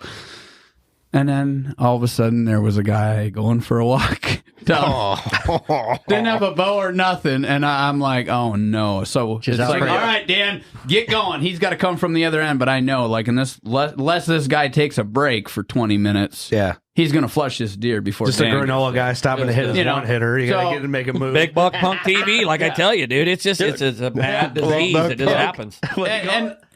What'd you say? Big Buck Punk TV. And that's one of the challenges with public land. I mean, that's a challenge. One of the scenarios. I mean, it happened this fall, and that guy flushed it out onto private. We didn't get the visual, but Dan ran into the guy and he said, "Geez, I jumped a big one. He went out on here into the private. Private drop." So we left that. We went and rattled in a buck that Jared was very happy with. Not a giant deer, but he didn't care. He was, very happy with it. Oh, very happy with it. Well, then we had a few hours left, 2-3 hours left in the day. Dan grabs Chancy's bow from the cabin, shoots it. Anything Jared mine's in Dan. his bow release. He's got one arrow with one broadhead. Double D. And we go out there and we go right to where I'm like, okay, if they're out on this private. There you go. Yeah, that's pretty there you go. So we go out and I'm like, okay, if they are out on private still, the original one. Mm-hmm. There's a decent chance they'll hop on a public right here. So we go in there, and it wasn't looking good. We get down to like 45 minutes light left, and it's like, let's cut our losses, get the heck out of here, go see if we can get a beat on a different good buck somewhere else, locked up with a doe that at least maybe we can get a start for the next tomorrow. Day. Yeah. We pull out, and I'm like, well, we should get up there where we can glass the private better first before we completely cut our losses. Sure, and boom, he popped. His doe was just popping out of a cedar draw in the midst of these fields. Right where you guys were sitting? Yeah, well, not where we were sitting, but up on the private, 400 or 500 yards away from the public. Mm-hmm. Just big I'm like, Dan, we got to go. We got to get there. And we get there, and 15, 20 minutes after we're there, it comes like clockwork. They hop the fence, boom, comes in 10 yards, throat punches. Drills him. On the walk. Tell him about the bow. He grabbed my bow. One arrow. Like, that's all I had for him. That's it. I didn't know. My buddy Jared's release, just fucking shot it to 30 yards. You want to hunt? Sure, let's go. Dan was grouping about like this to 30. Jared's like, let's go, let's go. That's good. All the further you're going to shoot, let's possible. Go. Just a yard. It was my bow, so that's how I'm shooting. I love podcasting with you guys because you guys are like so overwhelmingly fun. fun. It's just like I'm watching Ross watch you guys listen to this story, and like you guys are just fucking. So I couldn't much. even imagine shooting Chancy's bow because he's got like a 38 draw. Well, Double D's built like me. He's as tall as me, lankier than me, wilder than me. He's got it. And he's just like, yeah, I mean, he grabbed that thing. Shoot Chancy Walter's bow. Right, it fit him like a glove. Yeah, deer ran 15 yards. And Dan can use anything of mine. Dan's one of the most amazing people. He punched him broadside. Let him a little too much. Yeah. How far did he go? 15 yards. Dude, that's Bled out, dude. We don't talk about that. You don't want to talk about He overlet him. Yeah, I mean, it was like, oh, gotcha. I don't even think it was 10 yards. I think it was more like 8, but it was right there. It's Cherokee style. He was leading. Cherokee You know, I mean, it's in our blood. That was his first deer on the ground, and and a lot goes through a guy's head. Like you don't have time to like Kentucky vintage, boy. Exactly. Yep. How do you think they shot him on a horse, bud? They're running right next to him and smoked him like they did the buffalo. The Hit him Cherokee in the throat, boy. Hit him in the throat. They ain't gonna sit there and look at you. Cut him right in the jugular. You know, we talked about that You shot can't map them. with Aaron Blicey. Aaron Blicey shot like a Mondo 170 something. Oh, giant. 12 yards, and it was facing him, and he put it right in its like just below the throat patch, but the angle just took out its Shish heart. kebab. Everything. I mean, you got a good, everything. You got That's a a good whole nother broadhead road. with a good arrow weight. Shish kebab It king is ground the level. deadliest shot you can put on an animal. It's one of those shots Straight you don't on. really want to talk about like publicly because there's most people aren't suited to know the anatomy, whatever. Yeah. And they know their equipment and stuff good enough to talk about it publicly. But if you know your shit, that shot is Inch and a half cut broadhead, quarter two blade on the all ground, day. game over. Yeah. Well, game over. Give it to me. You did 550 grains. They don't got it. They don't got a 550 chance. grains out of a 70-pound compound with that 1.5-inch cut-on contact two-blade. Yeah. They're It's game toast. over. 60 yards, done. You Well, hit not the even- cavity, and it's about 85% of the time. It's over. It's It don't peekabooing in matter. there and getting.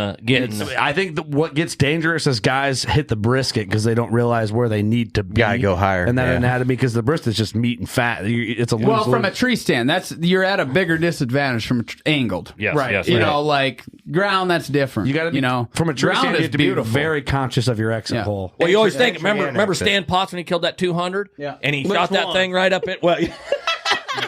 Well, no, Stanny. Yeah, no, I remember that one. It was But a remember, and 220. that freaks a lot of guys. Like, I don't want to Yeah, deal back with in that day, That's yeah. stressful. Yeah. Out of a tree, it was at that angle. That's an iffy angle, and where he was at. But at ground level, Jared taught me. I mean, I've never shot one at ground level on the ground looking at me until he, talked me into it. Like, if you get that situation, I'm like, he made me think feel about not comfortable taking with a that shot. two-blade broadhead in the jungle. Done. Shish kebab, they're done. I mean, they ain't living. You send it up in there, you're hitting lungs, gut, ass, heart, everything. And you don't have to They think don't about live. They don't live with that. You know, the deal with They that don't. is your kill zone's smaller. Sort of. Theoretically. Sort of. It's really not. Theoretically, It's really not. It's really not It because is this way, what- but not this way. What happens No. is you don't have to think about if they take a step forward. If they drop their front a lot more. Their back Still line, get when they their ass. drop, their back line's about a 30-degree angle. So by the middle of the lung area, back, it's still way up here. And by the back of the lungs, you're way up here. You so get the even if liver and the gut. Even if you hit them like high shoulder with a cut-on contact two-blade, The angle. I mean, it's going to come out on the bottom side of their belly, right between their rear legs, or damn close to it. Yeah. So that's why penetration my height. matters. Because, on a head-on, let's say they get 10, 12 inches of I go drop through the on brisket out the you don't asshole. hit no man's land no more. As long as your arrow keeps going, there is no man's land. No, Right. you're So in. you get rid of that possibility as well. Yep. That's why I don't like broadside shots, because almost every deer except one deer I've seen lost is broadside, because it's the biggest area, the dead man zone, And they can or duck down you. by the brisket, but dead man zone, that's the biggest area on a deer you can hit and not kill the animal. Brisket, you got to wait. We're not saying wait for him to come head on, but I'm just telling you right now. I do. You're- I will. but I'm just saying, hey, I've shot a couple that I'm like right there where you put a 12 and they live. I don't know. I just missed But him. Kurt made a good point. You got to be smart about knowing the limitations of your equipment. Exactly. I'm going out there like with a longbow. My light arrow's 650. My heavy one's 860. Yep. And they're cut on contact, simple, very good broadhead design. You're shooting a spear, and heavy draw Spear, weight. right. It's So a it's spear. like I mean, it's medieval. Yeah. I mean, Penetration. Game of Thrones shit. I know Yep. the limitations of. You want to know that, the crew that opened that to me? I'm a big fan of them. I've never met the guys, never podcasted with them. I'd love to. The Born and Raised Outdoor guys. Okay. when I went on my elk hunt, I studied a lot of like elk anatomy shots, and I watching their series. Like a lot of times, if you get an elk to come into a call, he's coming in head on. Yeah. So I set up a heavy arrow. It kind of led into a successful hunt. I didn't kill an elk, but I set up a heavy arrow, heavy broadhead, all that stuff. Studied anatomy because my dad and I, when we went on that hunt, we're like, man, if we got to pop one right there in the front at 20 yards, like, I want to know where to aim. Yep. And they had some good videos of breaking down like the carcass with Corey Jacobson, which we podcasted with. And what was funny, I never killed an elk, but early October I had a doe head on the ground. It was the first whitetail I've ever killed on the ground. And she saw me on the ground and then turned straight for me. And I was like, you're so fucked. I did one of those Ross Biggers and I hit her. And I was expecting her to duck, so I aimed a little high, and that thing center punched her and rolled her in like 4 yards. She turned, rolled, got up, tried to get up, rolled, and expired. Fine juggler. On the ground, juggler. On the ground, Kurt, you're going to find that these animals are quarter to you.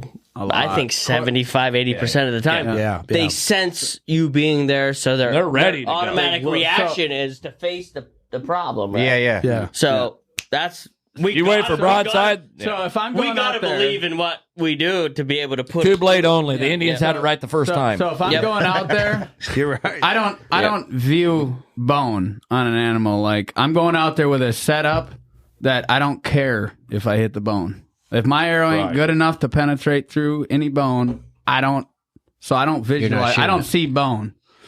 You know, like when I'm shooting at an animal, because as soon as then I'm like, oh, I'm consciously. That broadhead's going to work when it's not a good shot, and it's going to work when it is. You know, 100%. And so I'll go out there with a little heavier draw, like, you know, I'll give up a little bit of accuracy for penetration, so I'll shoot a heavier longbow for that reason. Yeah, because penetration to me is very important. I can't control how an animal's going to react. A lot of people don't realize that in 7 to 10 feet of arrow travel out of a 70-pound compound, an animal can drop out of a 12 ring. So Jared, you and I think we had a private conversation. It's just you and I chat. I don't remember where the hell we were talking about this. About you. Did you do some sort of timing method with the drop of a whitetail? Oh yeah. And he has the option to. I mean, he edits all these. Right. But you and I, it was just you. I don't know where the hell we were, but you were talking about that. And you kind of broke down how you did the math, and you don't. If you want to get into detail, but I can a little bit. Yeah. So it was 2010. And you remember that one I hit high? It was 26 yards. I had a 70-pound Matthews Z7, very fast bow for the time. And that arrow was, I figured, 15 yards out of the bow before the animal even started to react. And that's when this deer got 10, 12 inches of drop in that last 11 yards. You know, in the first, and it didn't react any faster than any other deer, the rate at the drop. The rate of a whitetail is pretty much the same. This is on a deer that knows you're there. Yes, like that's true too. And he's ready. You got to watch a deer in rut that's fucking drunk. You got to watch. You got to watch. You know, when they react, it's a reaction based from the sympathetic nervous system of the animal. So the rate's going to be about the same, depending on, you know what I mean? It's not going to be like, whoa, that one dropped so much faster. I mean, they're about the same. Once they figure it out, they're dropping the same rate. But that blew my mind because it's like, I aimed at the heart because I'm expecting 3-4 inches of drop at 26 yards, but not 10, 12. Yeah. Or 16, 18. And that's when it hit me. And I was like, I no longer can really, you know, like it drove me crazy because I was an accurate shooter with a compound. Very accurate, but it drove me crazy that I could not control that aspect. I had to get grips with reality. Like, I cannot absolutely determine. And seeing how fast when I watch this frame by frame, you know, like you got the clock speed. Yeah. Essentially. Yeah, that's why I say 7 to 10. There's a little variance in there. But, you know, that's all that first flinch of reaction, they get about a half inch of drop.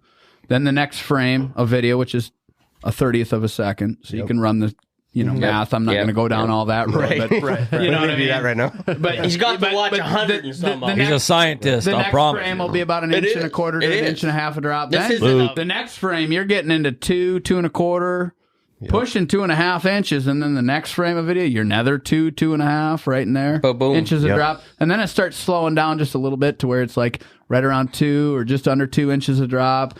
and then they start gradually slowing down before they start coming back up again. Yep. You know, I mean, but now you're talking 12, 14 inches, you know, as you go down through, you know, but that's when it hit me. I'm like, Jesus, these things in 7 to 10 feet of arrow travel out of a high-speed compound. It don't matter. Out of a 12 ring, you know, and that drove me crazy. To be able to be an accurate shooter, not have buck fever. I know I didn't have buck fever. Put your work in and practice. You know, and I didn't talk about that on video because then you just look like you're making excuses. Well, right. I mean, that's what it looks like. 100%. You know, it's a lot of gray. Between 2010 and 2011, there was many animals that I ran into these situations that I was just getting screwed on.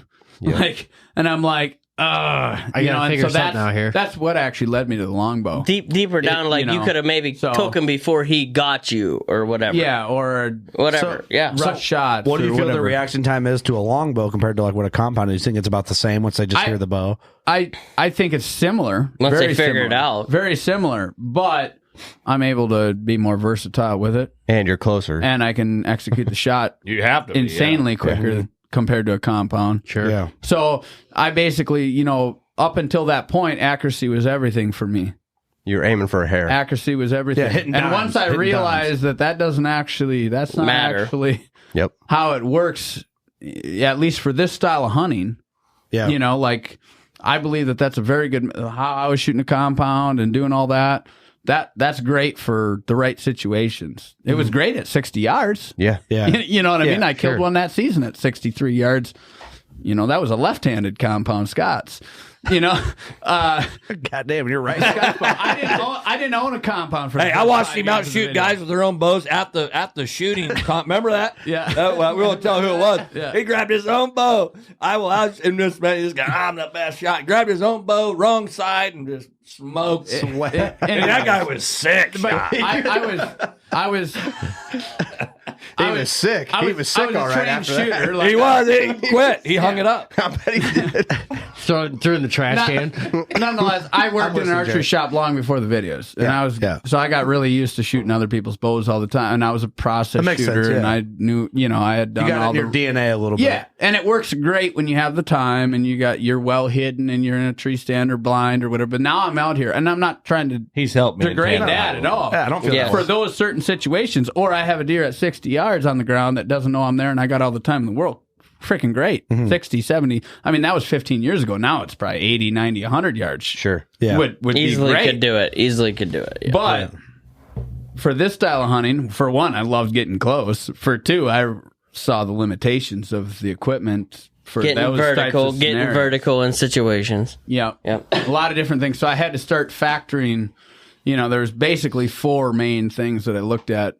You know, one being accuracy, but I didn't put accuracy as like the only thing anymore. But distance, angle, like all that stuff. It came down to, I wrapped it around overall deadliness. Yep. Being revolved around versatility, how I can move my body, manipulate my body to stay hidden and still execute the shot, shoot the bow horizontal. Yep. Speed of executing the shot, how fast I can draw and shoot it.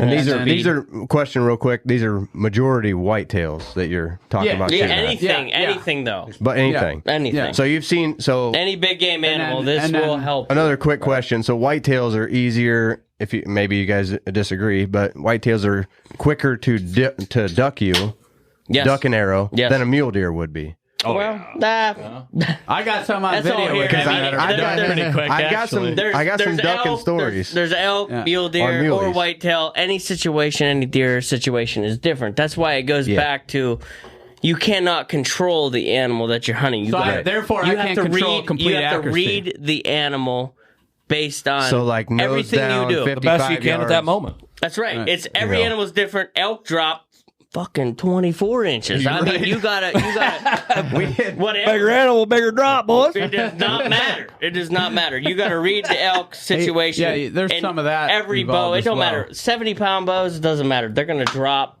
You should see an elephant. We had a mule deer that was at 55 yards, nose down, by himself in the field in clover, and he matrixed the shit out of us. You're like his belly hit the ground. Back to the story of mule deer stupider than whitetail. Well, there's occasionally a lot of them that there are. was no reason for him to be on alarm whatsoever. He just was on it. he was on it. Right. He's a fucking ninja. Yeah, he's a ninja buck. And we both looked at each other like, what in the fuck? There'll always be fuck? that ninja, so don't think you're God Almighty because you will be humbled. Somebody will always get beat. But They always get beat. Your ass will get humbled, period. End of story. But it's so hard to plan for a drop shot when you naturally just want to aim, especially if you shoot a 3D target over and over and over. That's right. A 3D target don't move. Even the heart. I will tell you. I was a heart shooter, right? Like I grew up, and I watched the Primos videos where they drew the line out, so I was very aware of the drop long time ago. That wasn't just like a new discovery to me, right? But at 26 yards, it was me aiming at the heart. That blew my mind. That blew my mind. That was the moment where I was like, you can be from heart to no bow zone real fast at 26. You're fucking right, you can. I was just like, Jesus, like,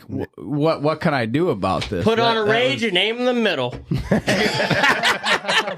Don't do that, please. Don't do that. The ass don't drop as much, but don't actually do that. We're kidding. I'm kidding. You got a 4-inch serious thing. It's like throwing an axe through an animal. Hey, they work when you hit them right, but when they don't, trust me. Quarter boys. 2, you don't got a chance. Don't do it. I've seen it. Yeah. I've seen it. I've seen it. Right. Wild turkeys only. Yeah. Yeah, right. Yeah. But I think this is great conversation. I love like the anatomy breakdown of like it's important conversation, right? It's like if someone who never thought about it might listen to this and get something out of this. That's what it's all about. Yeah, it might piss them off and it might turn them on, but you know what? Everybody's got their own vision, and whatever turns them on, whatever makes them feel confident, that is what you got to do. And if you ain't doing that, you're lying to yourself. But I know I like shooting a 2-blade broadhead. Rage has killed a shit ton of deer. I just don't want to do it. It's messed me up on some big bucks, shoulder blade. There's nothing wrong with that. If you hit them perfect, they work every time. If you don't hit them perfect, they ain't working. They'll ricochet. I know what works. Ricochet off a shoulder bone and run down the ribs, dude. Wait, we failed. We've all failed. I failed. I have messed up more big bucks than you'd ever dream. If I would have had him, I would have opened my own Cabela's store. If I would have killed all that. I'm telling you. I told Chancy today. I think I killed an eighth of 30-yard encounters. Yeah, 100%. I think I killed an eighth. Really? And that will tell you something. Jared fired me 2 years ago. He's like, I just can't have you missing these deer like this. That's the truth, though. I mean, when you do those, but then he's like, I'm sorry, Chance, you hit a fence. I did tell you that afterwards. You did. Well, no, but it's the truth. It's the truth. Right. It's about a damn eighth to a quarter if you're good. Yeah. And that's.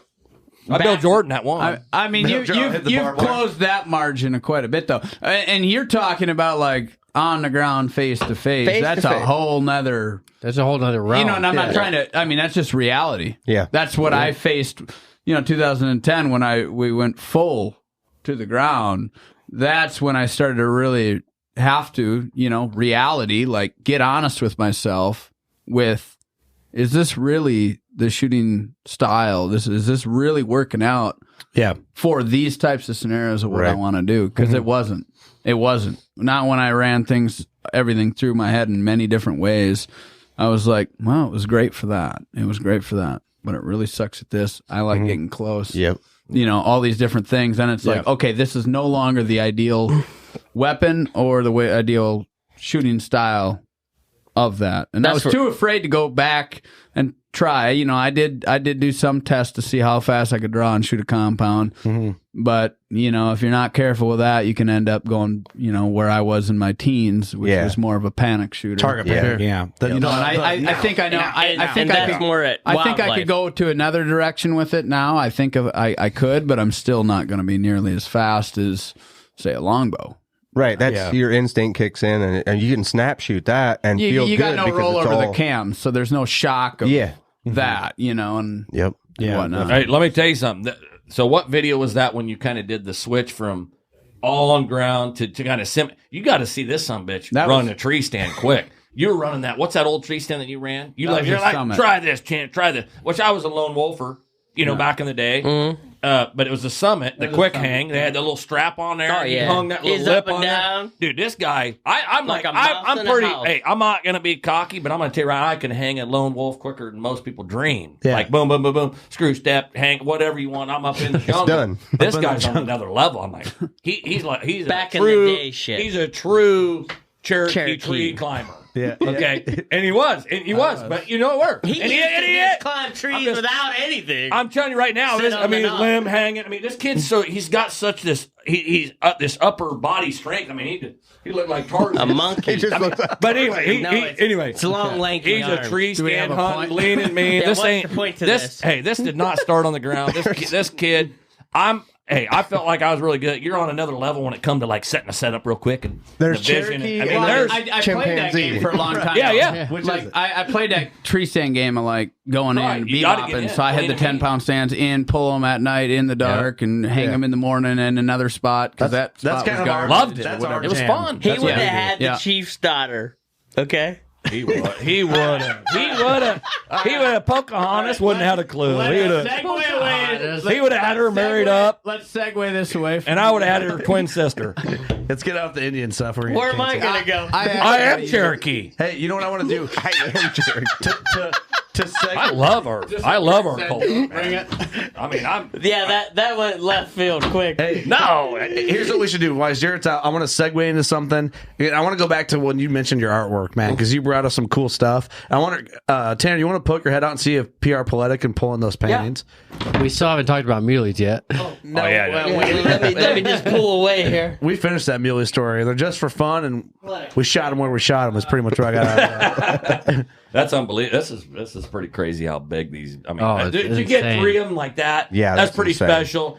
But you know, he's an ornery bastard. That's he's running around like a damn mink out there, just lacing them. They don't even know they're bedding and breeding. There you go. Right there. So Chancy brought us in. Paletta, come in here. We're videoing this podcast. When the video podcast comes out to the audio, we'll see. You gotta be part of this. Come in here. Chancy, get up in here, Brad.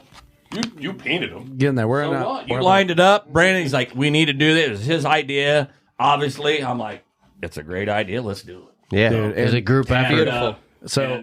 Brandon is a very caring, giving, amazing person.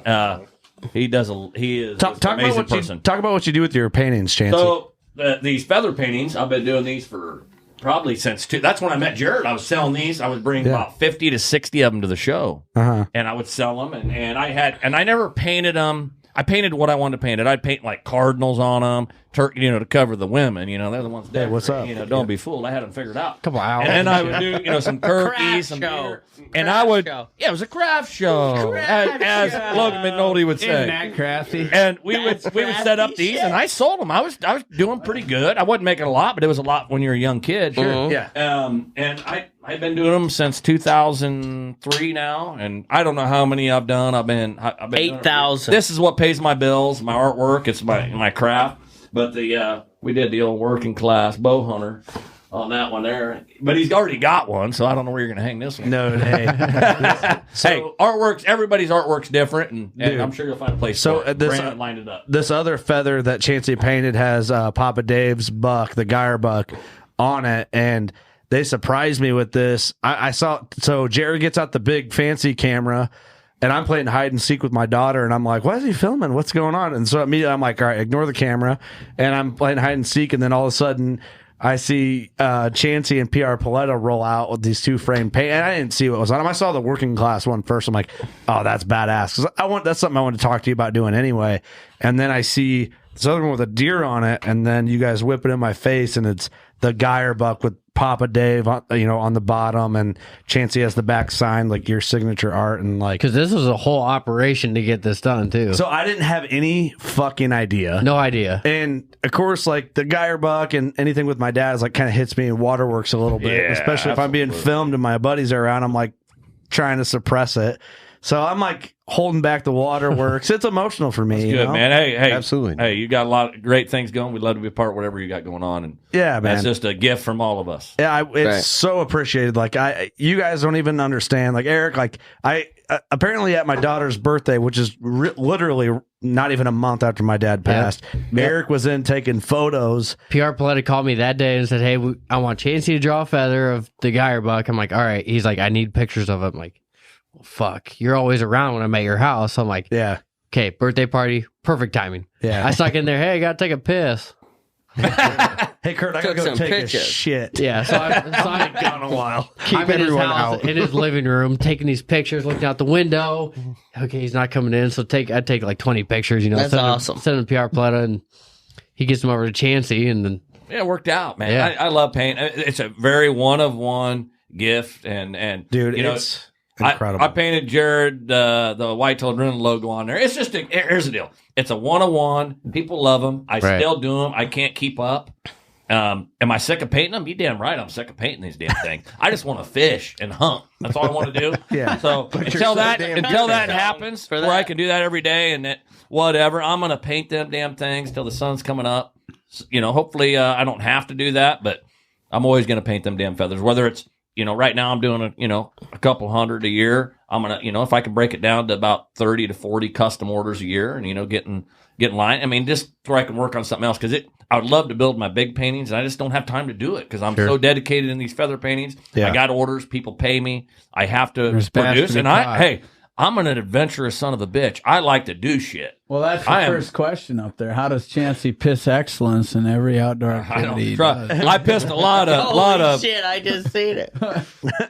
I pissed a lot of failures, and we. It don't matter how good you are, you're still going to fail. It's a humbling life. a lot of and you do the best you can. I have failed. We've all in this room have messed up more big deer than we've killed. Maybe not Mr. 200 over here, but I'm kidding. Hey, trust me. Ask him how many big bucks have you messed up. It would be stupid to tell you. So I mean, we're all human. It's about a quarter, dude. Hey, we're all human. At least, yeah. We're all human. This is not rifle during the rut. 3/4 in Iowa. fuck up. Okay, this is. It takes a lot, but we've all been blessed here. That's why we're all sitting here today. That's right. That's why we're here. Yeah, so, that's right. But Chancy, very fortunate. And all you guys, seriously, for those paintings, that means so much to me, man. And it's just like crazy how recognizable we've kind of made the Geyer buck. It's just an antler. It's two antlers set up, and it's almost like become a logo. Yeah, what a beautiful deer, man. In order for you to like capture the look of it, like that's at first when I looked at him, like, how did he know like the thickness of the main beam at that? Because I've looked at that. I had deer that more than sneaky anybody. picture he sent me. Yeah. And I didn't know. I'm like, how did you know? Well, then it goes on beyond this because PR Paletta called me yesterday. He's like, hey, how are we going to video this? I'm like, well, I can grab one of our cameras. And that's why I called Ross today when I asked you if we need anything else. But you already said you're at the studio. I'm like, I can have Ross grab a camera of his. And I did. It'd be sneaky.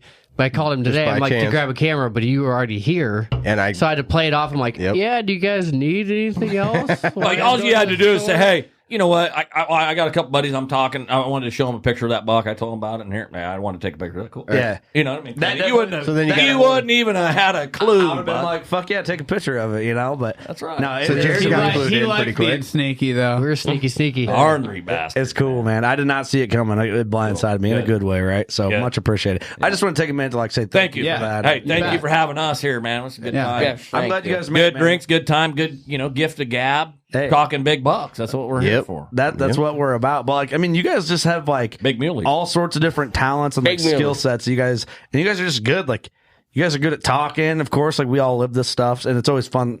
It's funny because I just feel like our crew in the last year has become like supplements to each other in a way. Yeah. Right. You learn off each other. You learn off each other, but just like the camaraderie of just like shooting the shit in general has become just a good thing in the last. I mean, we've known each other, right? But like just in the last year, I feel like it's just amplified from the last Nebraska show, the 2021 Nebraska show to the 22 Nebraska show, which was last weekend. Well, we had a pretty good time. It was, to not make it a comparison deal. Did you guys stay in the same place? That's what I think. Yeah. Stay in the same place? Definitely. Yeah. No. Well, hell, the first time we met Tanner, we went back to Airbnb and he was making fajitas. Yeah, 4 a.m. Yeah, 4 a.m. making And then fajitas. I left at 5:30. That's right. Unconclusive. You make a mean fajita? Oh, damn. Oh, I'll make you a fajita, turn your bet fucking you will. ears up, dude. Or have a little Cholula on it. But I guarantee you'll make me a fajita. Hey, I do. I'd mine up, too. I'll make you something. Cherokee. Like a little Mexican Cholula sauce. That's the best with the sauce. lady on it. You damn right. She had it figured out Got to long burn time it into the cast iron pan. You make your own tortillas? It's too wild. I know you. I figured. I make any damn thing, bro. I know you do, bud. I know. Whatever you want, I'll make watch it. that buck. We will. Watch that buck. Hey, we will do some Goddamn. cooking eventually. Together. You guys are right. So in the future here, what's I don't know what you can say or can't say, Jared, but what's some of the new things you got cooking, man? And maybe you can't give it away, but there's something going on. He should give some of it away. Give us a What sample. are you cooking? I'm hungry. Yeah, I think a little No, bit. I mean we've had the 2 best seasons Yeah. we've ever had. Public. The last Public. 2. And public on top. You know, I mean, obviously we talked about the uncuffed. We got a slice of that. That's a slice Is of it. can we look forward to seeing like maybe He'll give away a DVD set. Is that enough to give away? maybe you should give one away. But like can we count on like any shorts of Jared giving away a hot tip on like a YouTube or another digital, like maybe on the iTunes or Google Play, like some like short videos, tip videos, little tidbits. Yeah, anything? I mean, as far as Extra content. a lot of people, well, I think maybe what you're trying to get. When's the next video coming out? Is that where you're? I'm headed leading with in it? there. Yes. Okay, you're leading in there. Yeah. I asked mean, the that's- question to get more answers out of the question. Yeah, I mean I didn't plan this last year. You know, I really wanted to have a release last year. We had the content. We got the content. Like, no shortage of that. Well, you got 15 Content's kills. You got to figure out how to edit it all. 18, 19. And 19 Well, with your I mean, dough. no, I'm talking about you. Dough. 19 with your dough, dude. yeah, 30, Dude, that's a magnum 35. dough, boy. You That wait. is. yeah. Sorry for the dough. That's all I killed. I think it's 35 kills right now. 35. That was a cattail dough. Is Yeah, what it yeah, is. yeah. But you know, I mean, with how we film everything is, you know, obviously it's unscripted, it's on the fly, but that means there's a mountain of footage, right? Yeah. Which we obviously having the biggest amount of footage that we've ever had. That was a mountain, and we're severely undergunned in the edit department. Have been for many years. And the truth about it is yeah, we have all this content, you know, but why there wasn't a release last year? I mean, for all these years, I just ran myself into the ground too far. You know, Made him crazy. And a year ago this month, I looked at my life and I was like, "What the hell have I done?" Because I didn't enjoy any of it anymore. Any of the hunting or editing? Not even. You didn't get a hunt. You didn't even hunt. I mean, even when I did hunt, I mean, people have It's too kind much of mentioned stress. it. They've been able to see over the last 4 or 5 years. I'm just not quite there. You're not you. I'm not me. Hey, but at least you can say you know. started from a borrowed van. Yeah. You know what I It's mean? a great story. It is a great story, but it is the matter of fact But- truth of but it. But it's not. It's not now. This isn't funded sponsors, I mean, reality you know? of it is it's like January of last year, you know, I'm like, I looked back at the previous year and the most happiest, most enjoyable thing that I could even come up with was like when I got done with the edit, it was like November 7th, and I loaded up the vehicles on the trailer. It was like 2 in the morning or something like that. It was, you know, somewhere 1, 2, 3 in the morning. It was something like that. Loaded them up, hit the road to head, you know, and I had already pulled 18 hours editing to get it wrapped up, and then hit the road, and I felt free as a more bird. alive than Like you've my ever... drive from getting You met done me with that in Kansas. to Kansas. That was the most enjoyable part of that year. the for me. drive. Just So that all tells by you. myself, just done. No. And then right away, I'm ripping back into hunting, and I just Within within 18 a hours. day or two, Hey, I was just like, talk about what it takes bam. to build a DVD. You That's know. what I'm going to tell you right now. It ain't so bad, but they're like when you're handling a project like this with that amount of massive content. I mean, what's a storage tower for the year? 80 terabytes. I mean, that's the amount of footage you're going through. I mean, it's not 80, but we get an 80. You know, I think we got a 110 now terabyte RAID for the season. God. You know, there's whatever 40, 50 terabytes or whatever it is of footage, and then proxy files, and then all kinds of you know what I mean? Holy Because you're going shit. through a mountain. This camera's You're going going through right a now. mountain. This bill it's going right now. Money. and you see it's like, every okay. inch of film on that. Oh yeah. You Every know, I inch mean, of we it. started to get a little bit the last couple of years just because it was becoming such a mountain. We started to get better in the field at like documenting don't help, like though. notes so we can skip over. It some don't things. help. It's But still I mean, running. Nonetheless, you know what happened? I ran myself so hard for so long. I mean, I can't tell you how many hours in a row. I mean, you got. I mean, not 40, so much 60 you, but, hours. I mean, back in the day, yeah. I mean, 40 hours without sleep. I mean, I can't even begin to tell you how many of them. I mean, he sleeps next to the computer. That's no problem for me to do that. Zombie. I've been there and done it so much, like I know I can. So but when he sleeps, don't wake him up. Don't fucking wake him up. You do that, you do that over and over. You do that so many times throughout that, and I'm not just talking 40s. It's just like, okay, 18s feel easy now. But then, you know what I mean? It's like you hit a point where it's a ticking time bomb. It's a burnout. You're eventually going to hit a point, which I hit. You wasn't having fun anymore. January last year, where when I went to sit behind the computer to get work done for the first time in my life, I couldn't sit at that computer. I literally could not do it within 45 minutes to an hour, and I couldn't function. You lost interest. I mean, I mean that's where I was at. I could not get. That's all I could do, and I had to get out of there. What and I was like, let's talk about the new Jared. Yeah, I mean, a lot of jobs you can show up for throwing hay bales. I did, I don't even want to know how many tens of thousands of hay bales I threw on the farm. Yeah, you could just show up and go through the motions. So, Jared, this type of work, you got to have your brain into it. It's got to be there. Yeah, you got to be all there. For the first time in my life, I was at a lot. Like I don't even know how to. I could always, even if I didn't want to, I could force myself to go there. Yeah. And I did for a long time, but I couldn't. And this went on for a few months. When you hit that, and I did everything. Tanner and I, we went on a 2-week vacation. I'm thinking, what can I do here to get myself didn't refreshed? help a damn thing. Only depressed you negatively more. Jared, you were looking for that reset button. Yeah, and it took a good buddy of mine. Wake the hell up, get something started. Paletta, he was a part that he told me a few things. I had to work through some things there to get myself back on track, and it took most of the summer. Of another good buddy of mine told me, is like, you just need to start taking time for for you've never done. And I'm like, he's like, go do stuff that you enjoy doing. And I'm fishing. Like, what is that? Fishing. Fishing. That's where I was at. I was like, what do I enjoy? Fishing. You know what I mean? Yep.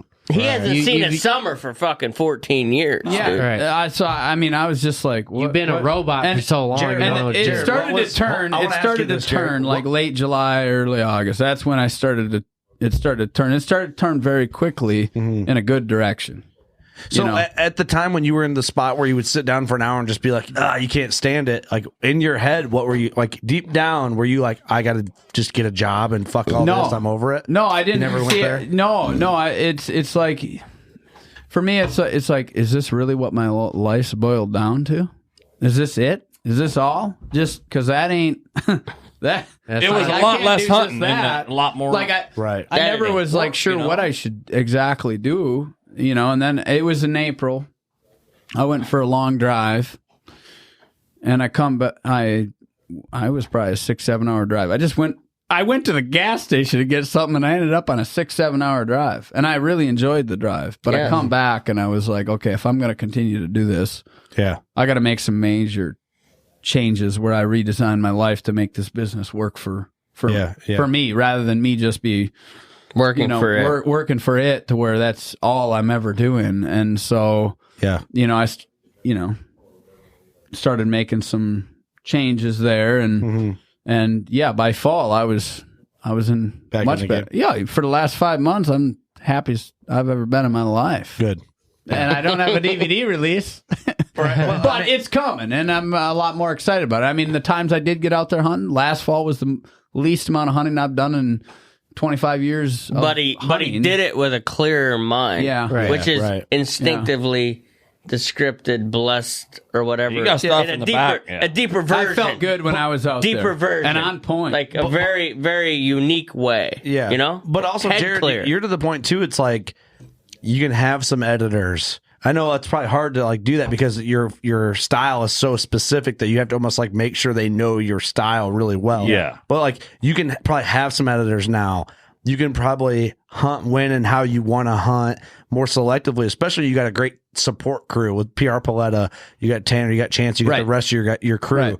I think now you can do that to kind of like don't suffer the burnout as hard. Yeah. No, that's what's going on right now. Is there's some we've got things in the works. We've got things very well in place over the last 5 years on the hunt side, even if I'm not there. And on the filming side, you have a charger that's come a long way in the last 5 years. It's fine. Let's let it ride. Now we're working on the edit side. Ethan to do the and same Matt. thing. Yeah. Now we're working on the edit side to basically do the same thing, and we got a good thing where I'm very happy with where we're moving with that. You know, I mean, as far as the release from last year, that's going to release this summer. Basically, essentially, and I didn't plan this. I didn't really think about it until around the end of the year, early this year. I was like, we're just going to push it out till, and our release is going to come this summer, and that's the way it's going to be, and it's going to be great. You got to live your life, and this it's another damn level, though, dude. Yeah. I mean, but I'm enjoying myself a lot more, which is going to come through a lot more. I mean, you gotta live. Oh, yeah. You feel the vibe, even if it isn't even alive. You know, you feel it. I get it. You gotta be sane, man. You can't. You gotta put yourself first. Yeah. You damn right. You know, to be honest with you, I'm more on like, you know, we talked about like, I don't really care what other people think or whatever. Right. You actually, when you adopt that, you actually care more about, like I care more about people than I ever cared before, but I care less about what they think of me. Sure. You know what I mean? Or their opinion of me. Like we talked about the Uncuffed. Yeah. Okay, you want to think that I'm selling out and something, go ahead. You know, I don't care. Whatever you want to It's think. the best this year is the best public land season we've ever had. So but that's out the window. That's just an add-on. But you know what I think also too, Jared, and I mean, you're the amount of work you put in is uncommon for what everybody else does. You know, like the burnout there. Yeah, well, of course, right? You add that up, the hours you put in, all that stuff. Yeah, the burnout, all that equals burnout is what's going to happen. Self-run, unsponsored It'd company. blow your hair back. Right. It'd blow your hair back. But you know what's also something that we have to think about is like, you know, we're all in our 30s here at the studio too. All of us are. Yep. I think, and maybe my life situation a little bit with my dad passing and like having kids all at the same time has kind of hit me a little differently. But I think everyone in their 30s, as long as they're functioning individuals, because there's a lot of non-functioning 30-year-olds, I think we all probably in our 30s go through that like self-reflection to where we're not testosterone stupid 20-year-olds anymore. We become a little friendlier. Very good point. We become a little more conscious of like what your buddy might be feeling, what he's going through with his family. And when you run into strangers, I feel like lately, the last year, probably since my dad has passed, it hasn't quite been a year, I've been more like socially friendly, as in like where I may not need to be. Well, you know what I mean? Like I can just like function and be fine and not be a dick or nice either way. But I feel like lately, especially doing this now for a job, I feel like I'm more conscious of like other people around me, whether I know them or not, and how they feel when they interact with me. Mm-hmm. And I feel like that's, I don't know if maybe that's just being in your 30s. No, Do you think about that more? No, I think that's exactly what happens. I mean, you start to look at life differently. Yeah. You know, for me, it was like, you know, I basically looked at like death.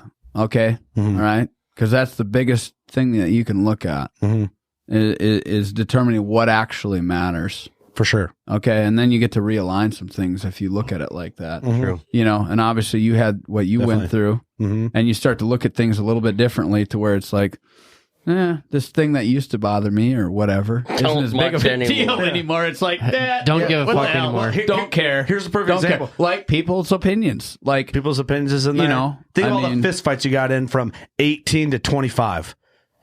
Stupid shit, dude. If I went back there, 1 second, stupid shit. 100%. Mostly of the time. Right. All of us have been there. Oh, yeah. And I bet you, I don't know, 90, but for sure 75% or more of our listeners have all been through the fist fight, the fuck you stage with whoever, and now it's like, what the fuck? Life's too short to do that shit. Stupid. Right, exactly. At that point, you're like, who gives a fuck? Right. Who cares? And Who cares? You go through, not everything's smooth everywhere you go, but it gets smoother as you get older. I think your circles get smaller.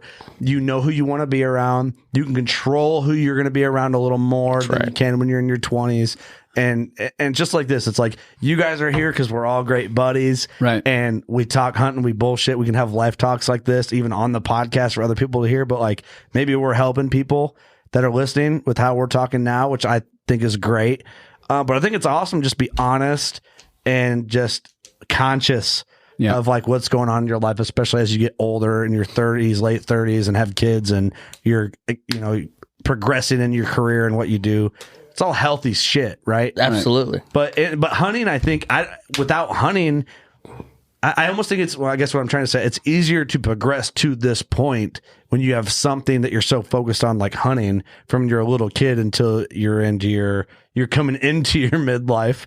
I didn't want to say we're having a midlife crisis because we're not there yet. We're not there yet. We're close, but we're not there. But I think it's important to have something like that to help you grow as an individual, because you get to focus your time, and so much like critical thinking goes into an activity like hunting, especially the hunting you guys do. Mm-hmm. And I don't really know what I'm getting at here, but I think you guys. I think what you're talking about is like you got something to aim at. And for me, I kind of lost that because I lost the love.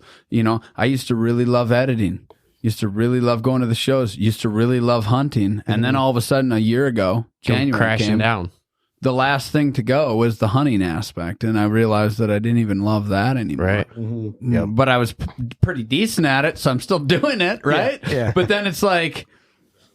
Once that was, I realized like that's no longer. Well, you're one of the few. Then I had nothing left. He's few in his kind. I'm not. I don't have a wife. I don't have kids. All of a sudden it's like now I have no aim. You have nothing to shoot for. I don't have anything. It'd be real easy if a guy said, "Oh, here's $200,000 for a sponsor" in his low time, right? But it was not the case. Yeah. I mean, with him. Well, yeah, but then even with the money, what is it going to give? I mean, I even money thought don't mean about fuck at all. At that point, none of that shit, and that's what got real clear to me. Not that I never really chased that either. Yeah, but I realized through all that, like, it's not about the money. It's what you like, what you live for. It's what you want to do, what turns you on. I'm telling you, I am doing exactly what the hell I want to do, and there ain't nothing stopping me at my house. Right. And Jared. He is going to do what the hell he wants to do. You're going to do what the hell you want to do. You're going to do what you want. Nobody's telling me how I'm going to live. I am living the way I want to live, and I'm living a damn dream. I had a shitty life before this one, probably. But I'm telling you right now, I'm prime time, party time. Get it done right here, right now. I'm killing catching. I'm chasing my dream, which is being a professional basketball. It's an awesome and thing. Killing big bucks on the ground, Whitetail Adrenaline style. And that's what I'm doing. It's refreshing, man. It is refreshing. It's awesome. It's number one way to put it. Hey, I think it's a great transition. Let's get some. There's only a few Patreon questions in here. Okay. I limited this to the top tier Patreon members. So let's just chip through them. I think it's a good way to kind of like, we covered a lot in this. I think it's a great way to end the episode. How does Chancy piss excellence? Clayton Meyer, how does Chancy piss excellence in every outdoor activity he does? Because he lives and dreams it. He's 100 mile an hour. I think you just covered it, Chancy. Live and dream it. I mean, if you want to do something, you can do it. I do believe in that 100%. But if you don't try, you ain't going to get there. And I'll tell you, everything I've got to do, I'm very blessed. I've got to do it because of my artwork. That's been my connections. That's how I met you. I was selling artwork. Yep. That was my in. That was my in. And everything I've got to do in my life, all the people that I've got to meet, that was my in, was my artwork. Oh, he's an artist. Da da da da da. And you just get taught, hey, we build a painting. Oh, hey, come on over here and just do that. That is how I am, where I'm at. And I think that my dad. Mm-hmm. And he passed 2 years ago. I lost my dad, and he was an amazing person, wasn't he? Yeah. He was Dirty Harry was an artist, and that's where I got my art. I met him in 2010. Oh, my God. I lived through my dad. Jared talks about your dad all the time, man. He's a great man. Great. And my dad had more real friends than I've ever met. Anybody ever in your life. There was almost 2,000 people that came to his funeral, and he wasn't like a movie actor or anything like he that. Wasn't big and small. He was just everybody. My dad treated everybody the same. Dirty Harry. I mean, I'm living my life, and I'm very blessed. I got amazing friends, amazing woman. Part of Jared's stuff. I would never be a part of anything else but his stuff. And he is one of the most, if not the most positive people. Probably the most positive, energetic I've ever met, for sure. You gotta be. Yep. Oh, there's always negative times, but let me tell you something. I try to be positive. He's like the most positive negative, though. It's like even when he's spewing negativity, it's like in a positive I'm kind gonna of go find him. We're moving forward. Let's get him. Let's get him. What the hell was I thinking? But he's still moving forward. Right. That's energy carries him through. He's not falling back. He's gonna jump out of the stand and fucking run in front of it and find it. Right? He told me a story. That's you a fuck big up a thing. shot. You climb out. I had that buck coming. He was going. I'm like, holy shit, I just fucked that up. I'm climbing down. I'm gonna kill his ass. Still, he thinks he's getting away, and I run down the river. About killed his ass. That's right. 180. That is the biggest thing that this is all about, really. Yeah. I think that is one of the hardest hitting things. Yeah. Is I'll climb the hell out and I'll head them off and I'll kill them anyways. Regroup as fast as you can and get back on the That's train. right. Because I'm not gonna be bothered up. You get down. I ain't yourself, going down. You're gonna go sit at home and whine and cry, and that is not for us. I love it, man. That's victim shit. That's it. Sean Polk. So we can't maybe covered this. They like to do things the hard way with spot and stock, public land, longbows, and on camera. That being said, what do they feel is the biggest key to their success? Cover and ground. Hunt on the ground. Cover and ground. Hunt on the ground. On the ground. Covering ground, hunt on the ground, on the ground. We got On a the couple ground. things. To make something happen. Cover the ground. I mean, that's a very That's a true- big point that's a- too. the But best statement. the number one thing you can do in that sense, like public land, or you got a lot of different acreage. Yeah. Hunt on the ground. On the ground. I don't think there's ever any bigger return on time in hunting than hunt on the ground. Period. Whether you walk even or if you make drive. a bunch of mistakes for the first few years you do it, you begin to put dirt naturally. Making in those that holes. vision happen. Making that vision happen. There's no doubt. Just like Chancy, he missed the deer in what the would tree you say to stand, that? jumped in the riverbed, ran down the freaking riverbed, and had a second shot within 4 or 5 minutes. What do you think, Chan? You 100%. That question, there's a lot of little Well, there things to is, that. but the biggest picture. The biggest thing is just you make it happen. Oh wow, he's going on, he's gone. No, he's not. You get your ass around, you figure out how to do it, and try to get a shot at that animal. Or you know what I mean? Obviously, there's a lot of instinct, a lot of things, a lot of wrong things you can do, a lot of right things, and you try to do the most right. This is.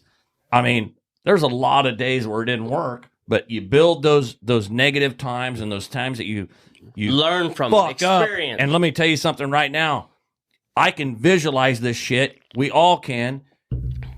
That we don't want to do that because you already see the failures that could happen. You delete the failures. You do the best thing you can do, and your instinct kicks in. And then you just go with that. You just run with your instinct. Run with it, That's and don't mess around. Good point. Time. He asked for 2 seconds can ruin your hunt. Damn right. You sit around and geek-gawk about it, it's already over. The buck went through the pass. He asked for the biggest key, and he got about five keys. All right, next one. We flock shot it. Sorry, Zach Rickford, Chancy.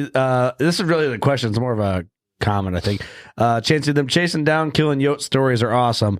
I know some states it's legal on private property. Unfortunately, here in Illinois, you can't use a motor vehicle. But saying I've never tried it is a blast. Just thought it was cool. You posted the vid of a dead coyote and the CB chatter. Oh, you damn right. That's what I grew up doing. That was my original thing. Growing up was chasing coyotes, and it's legal in Iowa. And that was my roots. I got a 243 Ruger.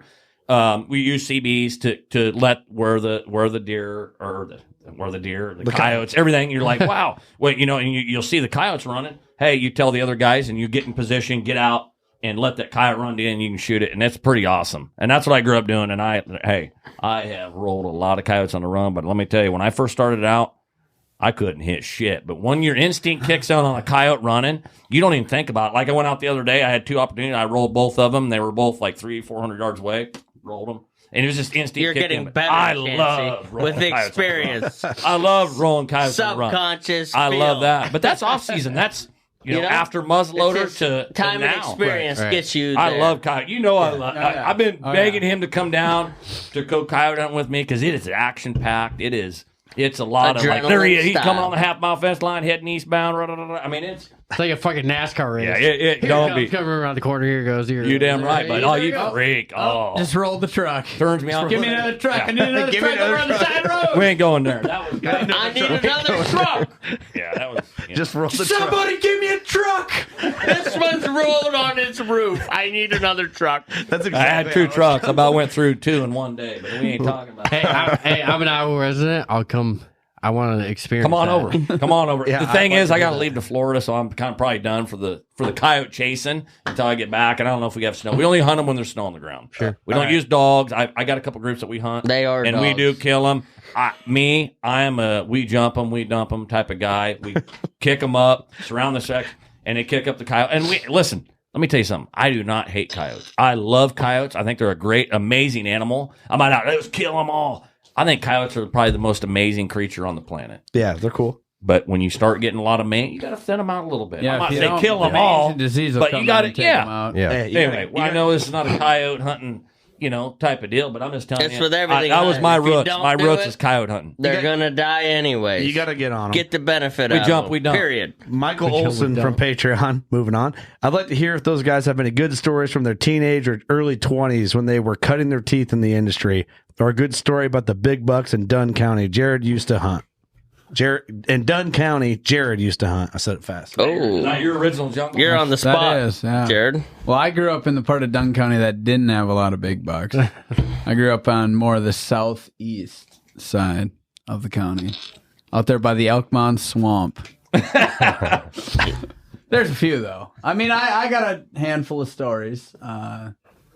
Probably one of my most memorable was with Jared Suko, the one that you know, my buddy. Back in the day, I had a big buck. I let him go the year before on camera. It would have been the biggest buck I ever shot. He was a real nice buck. And for that area, real good. I mean, you'd have been... in the newspaper? Yeah. Well, I mean... It'd have been in the newspaper, local newspaper. Hey, what did he do, or whatever. I let him go. Shit might even I been was on the filming, news. whatever. I decided I was going to get one of my buddies on him, probably Suko, which didn't happen. And the next year I ran into that deer. 2 days before the gun season, I shined him. We could shine legally up there. Mm-hmm. And I was like, Jesus, I've been looking for you for a year and a half. Jesus. Yeah, there you are.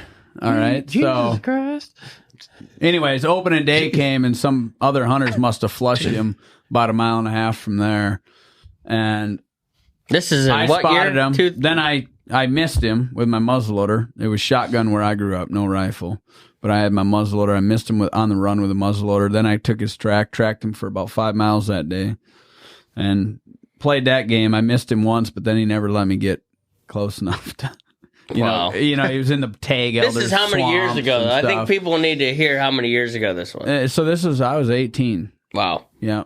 So do the math. He ran this huge loop through this big public swamp, and there was some private in there too. But I could hunt all the private. I mean, these guys would let anybody hunt. It's Public-private is what we call that. Yeah, I mean, that's where I grew up. There was no leased ground or anything. Yeah. I mean, a farmer, at that you time, just rolled up and knocked on the door. Not at all. Every guy from 30 years ago promised him a roll of deer sausage could hunt in there. Yeah, right. Yeah. Bringing in a turkey before Thanksgiving here. I got my big plump turkey. I'm going to pluck it in your yard. So I tracked that deer about 5 miles that day, ran out of light. Finally ran out of light. Chancy. I had to work when I worked in that sports shop, that archery shop. 4-year-old. I worked the next day. Flim flam. And I figured where the big buck would be. I figured he'd hole up in this little tag elder swamp, about 20-acre swamp. And I went up there. It was after dark now, after I got off of work, and I shined, and he was out in this field with some does.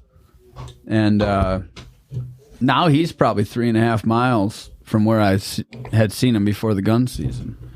And the next morning, I pulled up the road. There was a little bit of snow on the ground, and I went walking just where I suspected to check. Like the field was on this side of the road, so I went walking the road. Now I knew what his track looked like because I'd been on it for 5 miles, right? The day before, or 2 days before that. Old Cherokee style. Yeah, found his track going in that morning, 5 feet from where his track came out that night before. So I was like, okay, he's in there. Mm-hmm. So then I got Suko around, and he had a shotgun. He had he had an 870 12 unbelievable. Gauge, smooth bore. That's what I ran to. Unbelievable. When I had a shotgun. Bird barrel right down that bead. So I knew this deer well enough to know, like, okay, he's going to remember that I was on his ass tracking him for 5 miles. Like, he's going to loop your ass. He's going to get to a spot where he can see me. He's going to run out, and he's going to get to a spot where he can watch me coming from a ways away. So I put Suko about a half mile out from the swamp up on a high point.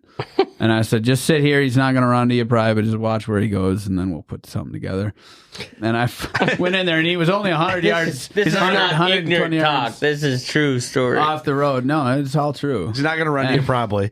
He was only about 120 yards off the road, which surprised me, but I jumped him and then backed out and went and met up with Suko, and here he held up in a little brush pocket where he could watch me. He watched me for about 15 minutes, Suko said, and then laid down, and I sent him in there. I filmed it with my handy cam from, 600-800 yards out. Filmed him walk down there with his 12 gauge. He's like walking around. It's great. It's on video, but he's walking around. All of a sudden, it's just like, where'd this deer go? I know I seen him. And he puts his gun down. No more does it. The buck jumps up right next to him. That's when he'll jump. When you put your gun down, he's watching your ass. Yep. It's like any other animal. When you're least effective. He's got a bird bow. I'm going to get up now. That's exactly he missed him every shot. Last shot, he finally got him. They know. I had one. I don't know. Cool, I had one cool horse story. I like that one because it's tracking. But it's true. We used to track them. I knew how to track deer very well before I was actually of age. In Wisconsin, I was 12. I knew how to track deer very well because my dad was a awesome tracker, and I got to hear all his stories growing up, and I ingested all that, so I knew very well. I was very conscious. It's impressive of what a deer would do in this particular case and everything like that. So by the time I hit hunting, I was already way flying. progressed. Same with coyotes. That's how I started. Yeah. I mean, you drive around a second, track going in, fresh track in the morning, no tracks going out. You get on track. No dogs. I am the dog. You damn right. I had one time. I come up and that damn tail was sticking out of the snow. He was buried in there hiding. Like actually that one I ran in there and I was like, where'd he go? And they're like, we ain't seen him. Hibernation mode. And that son of a bitch, I tracked him and there his tail was sticking out and I kicked that sucker and he come out there and I rolled him. I said he's down. But he was hiding. That coyote was they're amazing creatures. They're no different. I don't want to say it, but they're a dog. They are smarter than any dog out there on the planet. Chancy and I talked about turkeys on the way down a little bit. Like literally, turkeys can sense your presence in a hiding situation. If you talk about a white-tailed deer, kill them. Oh no shit! But you talk about a white-tailed deer. I mean, this dude. My bad. Yeah, I mean that situation. Sorry, I brought it up. I think turkeys smell He didn't me mean every it time. like that. Yeah, whatever. Hey, try to kill a rooster Kill 'em pheasant with a anyways. bow. Walking around. Hey, them things, you draw your bow back, they go back trend. They're already, They're gone. Rooster pheasant is, let me tell you, if you can kill a rooster pheasant with a bow out of a tree stand, give me a shout. Unless that son of a bitch is one of you're tossing some feed out there to that little bastard, you ain't killing one because them son of bitches will spot you before they get within 50 yards. I'm telling you, am I right or am I wrong? I mean, rooster pheasants. Hey. Rooster pheasants are tough. Hey, they're looking for hawks since the time they hatch. I'm telling you. All right, last question here. I want to know how they made those decoys. I got it in some spot and stock here in West Virginia and could have really used one last year. That's you. You made that decoy, Bubba. Yeah.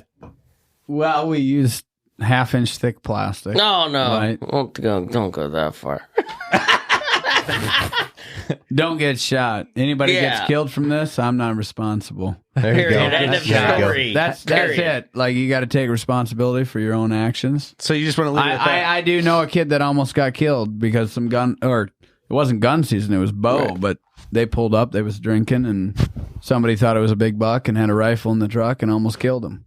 Yeah, I believe so. that. I always pull it down if I see a vehicle. You're damn right. I believe it more than mainly anybody. because I don't want them to even see us to just keep driving. I don't need you stopping out Hit here. the ground. But from a safety standpoint, you got to be smart about it. You're in West Virginia, east. Got to be careful hiding behind the decoys out there. Like, you better be looking in the trees and stuff. And a lot of inbreds out there in West Virginia. I'm just saying a lot higher densities of populations. Thank you. We know what you're saying, Jared. I didn't know We where know West what you're Virginia is at. Where the hell is No, I'm saying there's way a up lot of north, people. man. West Virginia. East part of the country, a lot of people. I wasn't going there. No, I see it on a saying map, east it's part. purple. I know, Once I know. you go to Up by the PA James show, River. you're going to understand what I'm talking about. When you go to the PA show, there's traffic flow. There's a lot of hunters, a lot of people. Yeah. Yep. So and then we put real hide on it. Don't want you getting shot out there in West Virginia. I want you to be careful out there. I don't want nobody getting shot. Why do you think I haven't produced the decoy? People die. Yeah. Yeah. I mean, that's true. seriously, if we produced that decoy, people would die. Yep. People would not be smart about it. They would not be conscious of other hunters, people driving up the roads, pulling it down. Like, You'd be having some of them just because Instagram hate pages. they after don't you. know from their perspective what the hell. Right. Oh, big Right. buck. Oh, cool. Oh, I've wanted one my whole life. I got a rifle in the back. You know what I mean? Right. So, you're running you gotta be 1/2-inch smart. plastic, and then you run real hide Yeah, I and would real run antlers. Kevlar because that's somewhat bulletproof. That's actually not a light is proper way to do and it. Jared here's what's cool. He built the best one from the start. It's so light. You just got to get creative. If you want to build your own decoy, you do it your whatever you want. Shade did the taxidermy on it. Yeah. So, Shade did. Yeah. And that thing is, I use it more than anybody.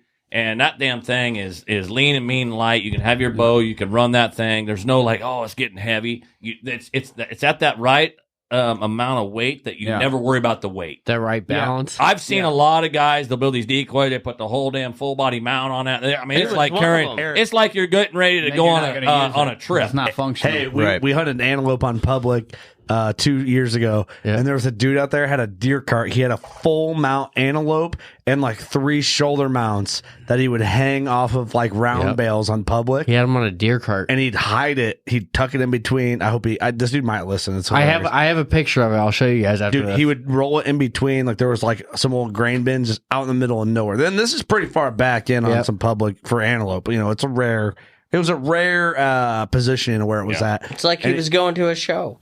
Yeah, it was. He's setting up at a trade show. You kill antelope doing that. Hey, I'll let you tell. We didn't see an antelope get within. Oh, really? That one's 50 yards of that motherfucker. He was putting all the effort in. It was pretty at fun. one point, with the first time we went out there, we're like, "Oh, look at all them antelope over there." And then we're like, "Wait, there's a guy right there."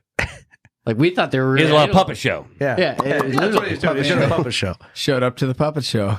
Yeah, don't do that. Don't do that. Antelope decoy very well. If you put the decoys out, put your double bull blind out. I mean, if you're gonna build a decoy like that, be smart. Like if you're using it in the timber, you'd be looking in the trees for other hunters. Don't be a dumbass. I mean, be smart. Like there's times for it. Real smart. I don't. That is a big reason why I haven't even considered mass producing it, because people would die. Yeah, no, you're smart there. I almost got shot by a crossbow hunter. I know a lot of regular listeners know about it, but we have our working class bow hunters group where I saw a comment today. Someone's like, oh yeah, it was a joke. He was joking when he made his comment. Kurt hates this guy just as much as he hates that crossbow hunter.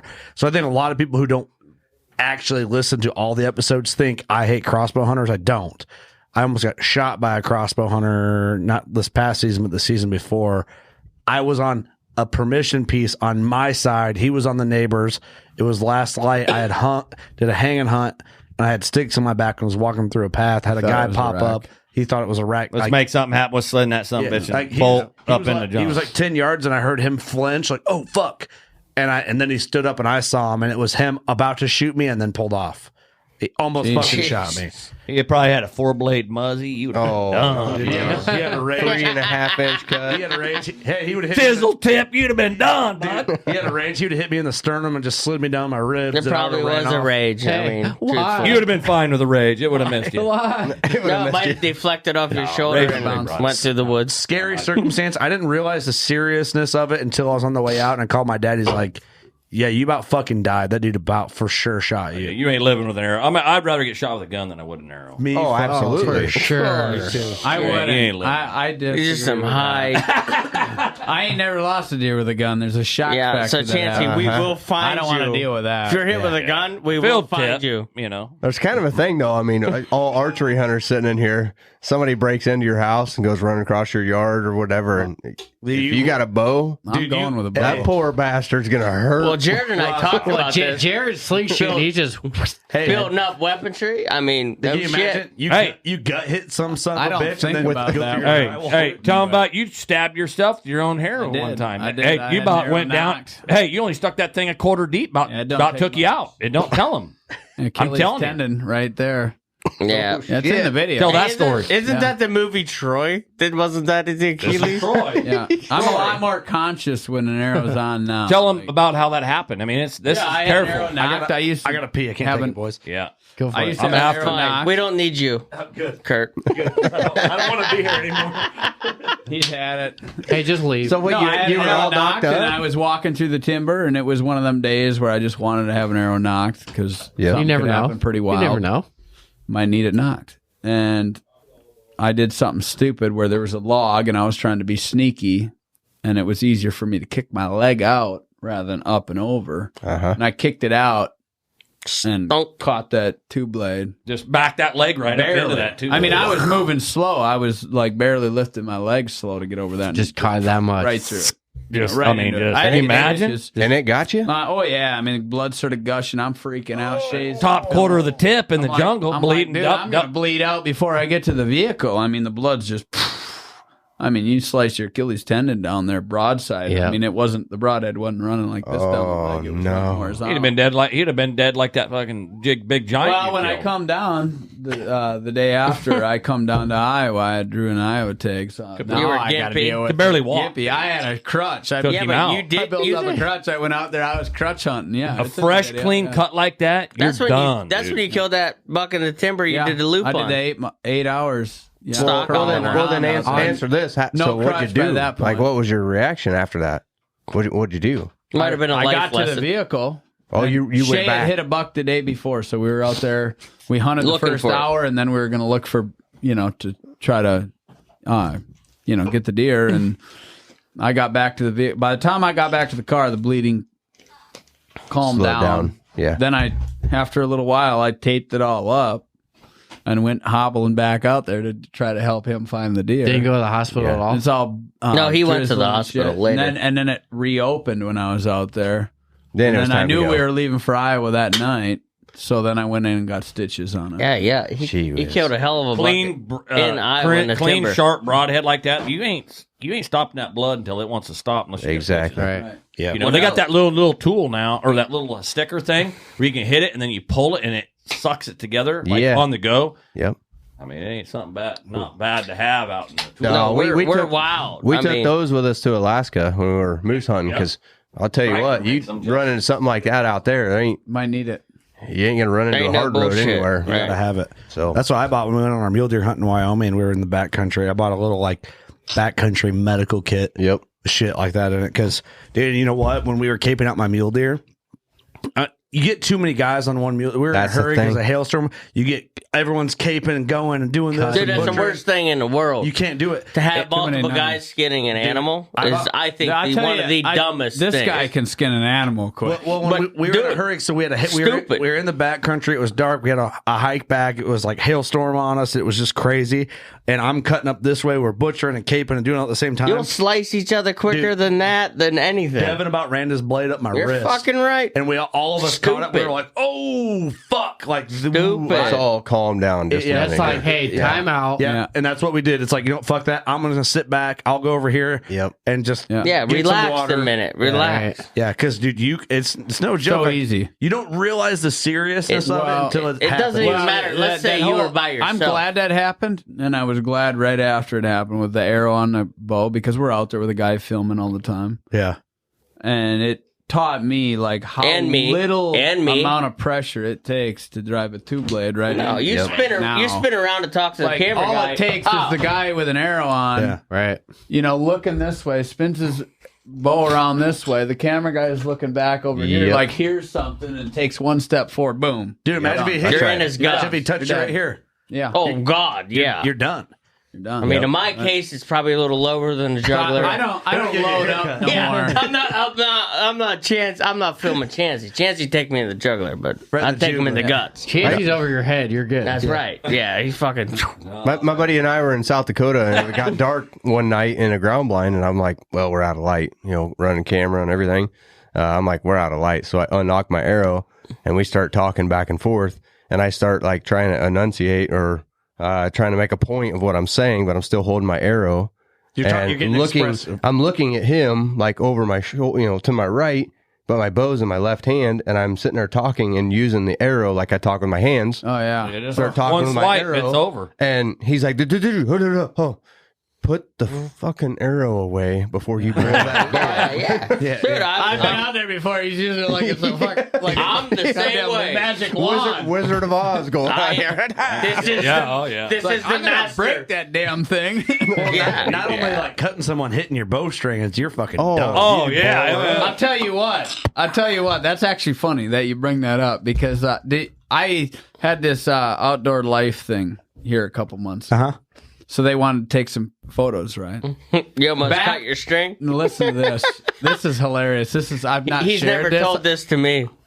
I probably didn't. No. I didn't think to, but I didn't hold it back. Obviously, I'm sharing it now. Yep. I just forgot about it till you just Outdoor mentioned life. it. Oh, okay. I thought you forgot. So they, I'm like, man, they we're drunk. fly in this photographer from Denver, high-profile photographer. They want to take some photos and stuff, so we go out there. Now, back in the early days of longbow, I carried an extra string on me because I eventually figured I'd, without, paying too much attention, I'd slice my string. You'd fuck it up somehow. Yeah. We're out there on a photo shoot.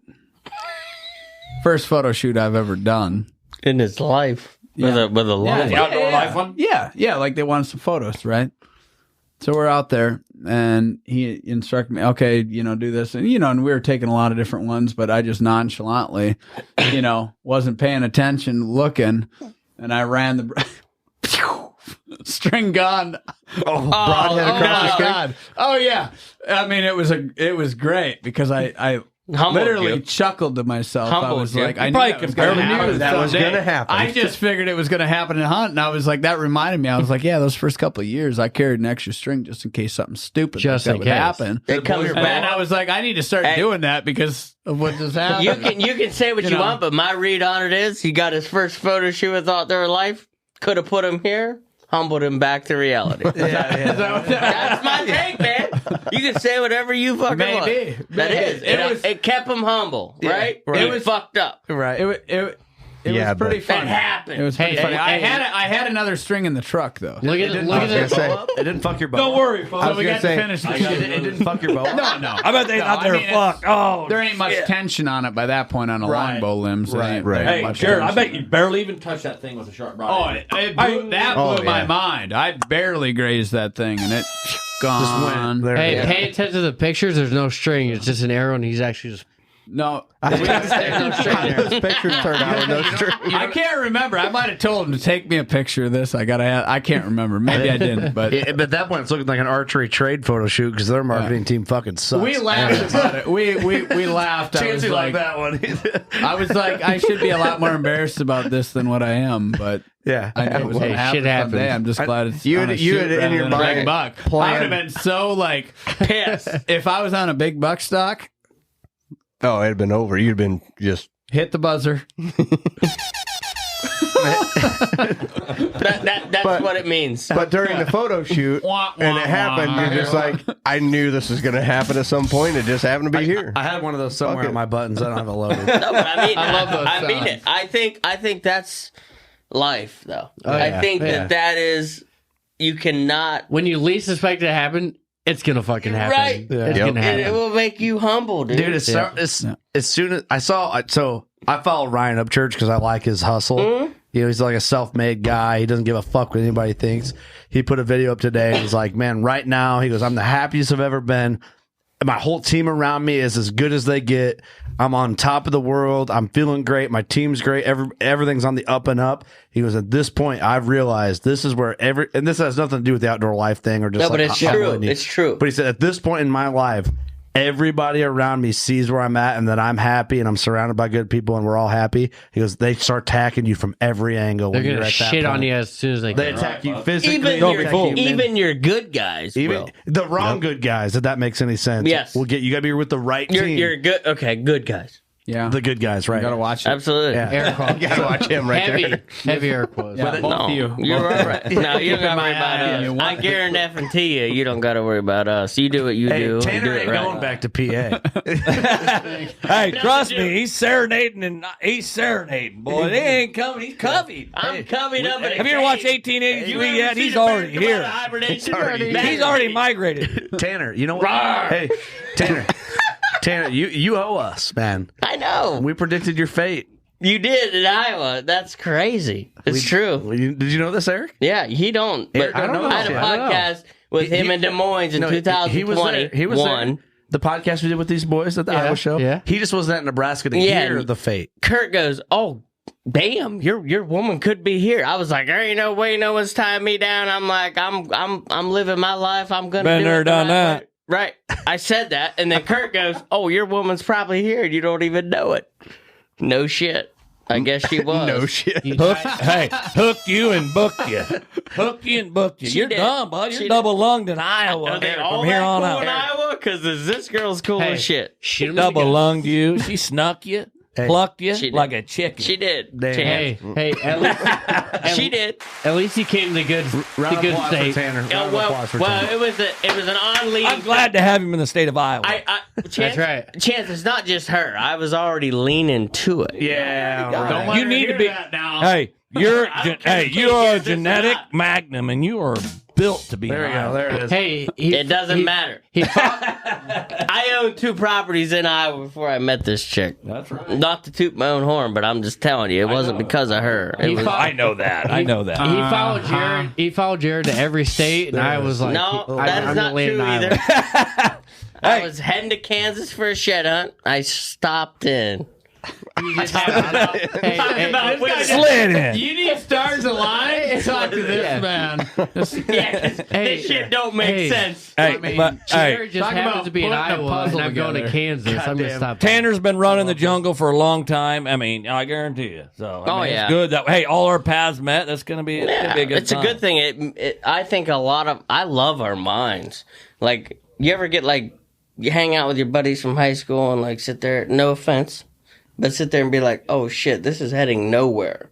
Yeah. When I hang out with these 2 motherfuckers,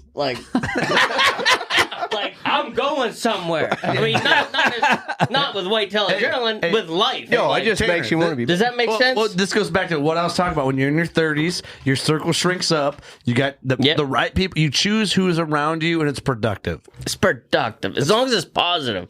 Heading in the right direction. Right. That's right. That's all life's about when you hit your 30s. I hope everybody agrees to that. I don't know about positive, but no, you know what, boys? You got to be positive. Killer fucking podcast, boys. This is so much fun. You bet. This is so much fun. Hit the buzzer. You guys, I want you to go through all the sounds. Here we go. What do you got?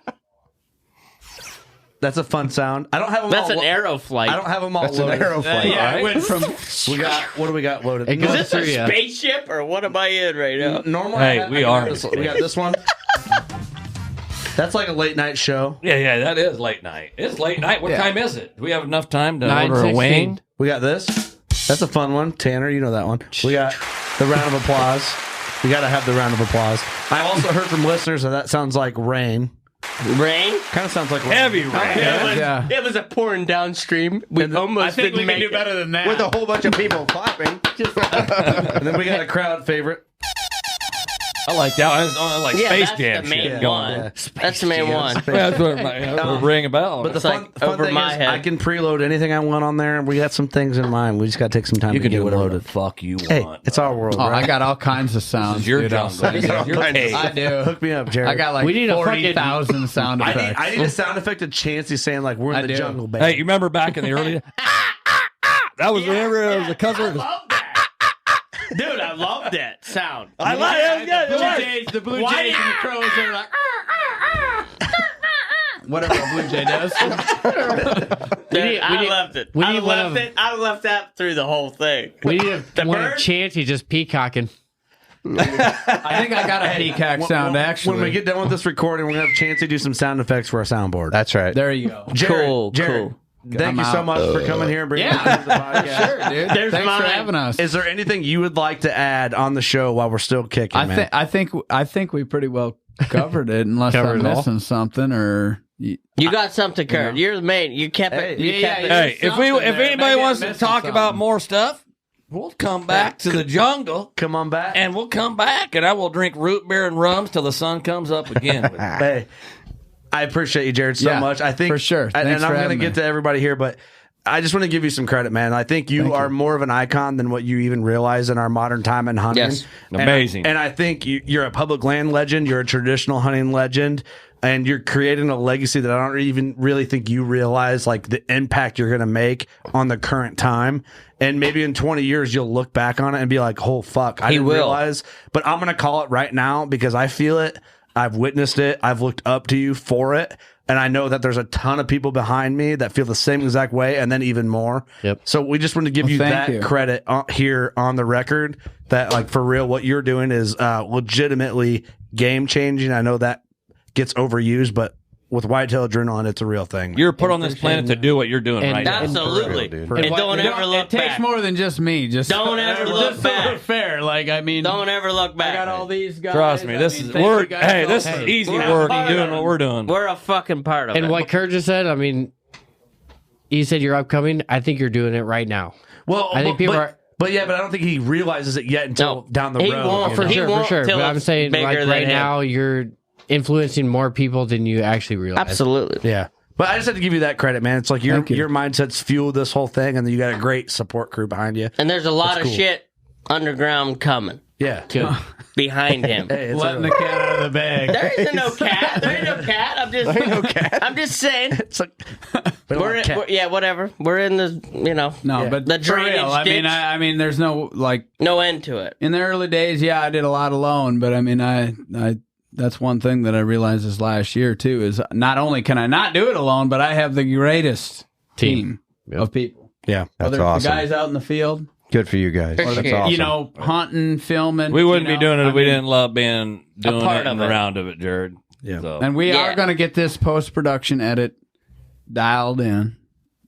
So it's going to be a lot smoother in the future. Yes. And there won't once it starts getting smooth, and it's still going to be great quality. It's never going to get rough. I can't go down that road. I can't degrade the production quality to just put it out there. I'm not wired that way. He is a perfectionist. There ain't no stopping this man. He's going to do it how he wants it, the way he wants it. If it ain't done right, he ain't going to release it. It's only going to be better. And but that's and what better. you built. This has been a 10-year cycle to produce what you've dreamed and what you thought of. Everything takes 10 years. I've never seen anything. That. It's a 10-year cycle on an average of what people bring. They start a business. It takes 10 years on an average to bring something successful. I've heard a lot of people that are very successful. Yeah, right there. And it takes 10 years. I mean, it's been 10 years pretty much on the dot. When you killed your big one, you got Jared Scheffler started the public hunting thing, filming, and then he's killing one of the biggest typicals ever taken with a longbow on public. It was all meant to be. You tell me that's not meant to be. You tell me that's not meant to be. We're the shitting gig, and we're part of the war team, and we're just out here just flinging arrows, and every once in a while we'll hit something. 300 Spark. Chancy, thank you so much for being here, man. You guys, I love it, man. Anytime we'll come, anytime you want. We'll make it a couple. Yeah, this isn't that deal far now. Since I got covered up with that girl in Iowa. Shit. Yeah, he's half the distance now. Imagine trying to haul me from PA. That'd be a load. Hey. That'd be a load. Fly him in for $250. What do you mean? You got two of my vehicles. You got a van. I got whatever I want. I said, you want to take my truck? He's like, we got the burb. Yeah, it's The Jared. burb's still alive. Why don't we run the hell out of it? Hey, and the van is pretty much Tanner's now. Hey, we got the gas card, so it's good. Yeah. Right. By the way, the tags are expired on both those vehicles. We know. I told Chancy that before I left. He blew by a cop going 85. Yeah. I was like, he's pulling us over, and that guy was doing it. You can do that Super Trooper style. The cop went, Chancy goes, oh shit. I went around him, get past the cop, and he did not pull us over. He just he had to get back home. He was Super Trooper shit. They ain't pulled you over in a burb, I can tell you that. Jared, not with it. I'll just figure that I've been pulled over in the burb a lot. Jared needs a gas sponsor. That'd be the only acceptable sponsor you could have. 100%. The come and go. Yeah, the come and go. It'd be kind of fitting. That's good. I did get pulled over doing 99 on the way back from Idaho. Tanner, you got anything to add? He went out to guide me on an elk hunt. To guide you, yeah. He guided me good too. Is that do you really want to ask him that question? What the hell is your question? He didn't even hear the fucking question. Let's hear the question again. I was trying to thank you for being here, and I want to ask you if you had anything to add, but I really don't. I think it covered a lot of shit.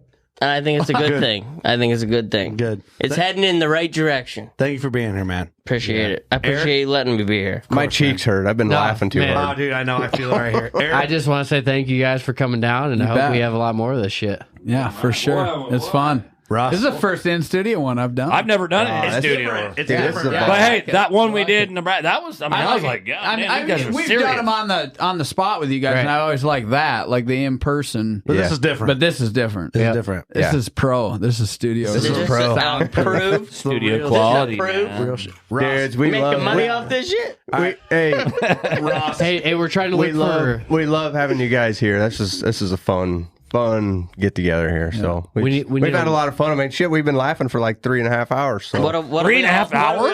I don't know. I've been laughing the whole time. We love hunting big deer and having fun doing it. And talking about it. I got one thing to add. Thank you guys for being here. You know what to do.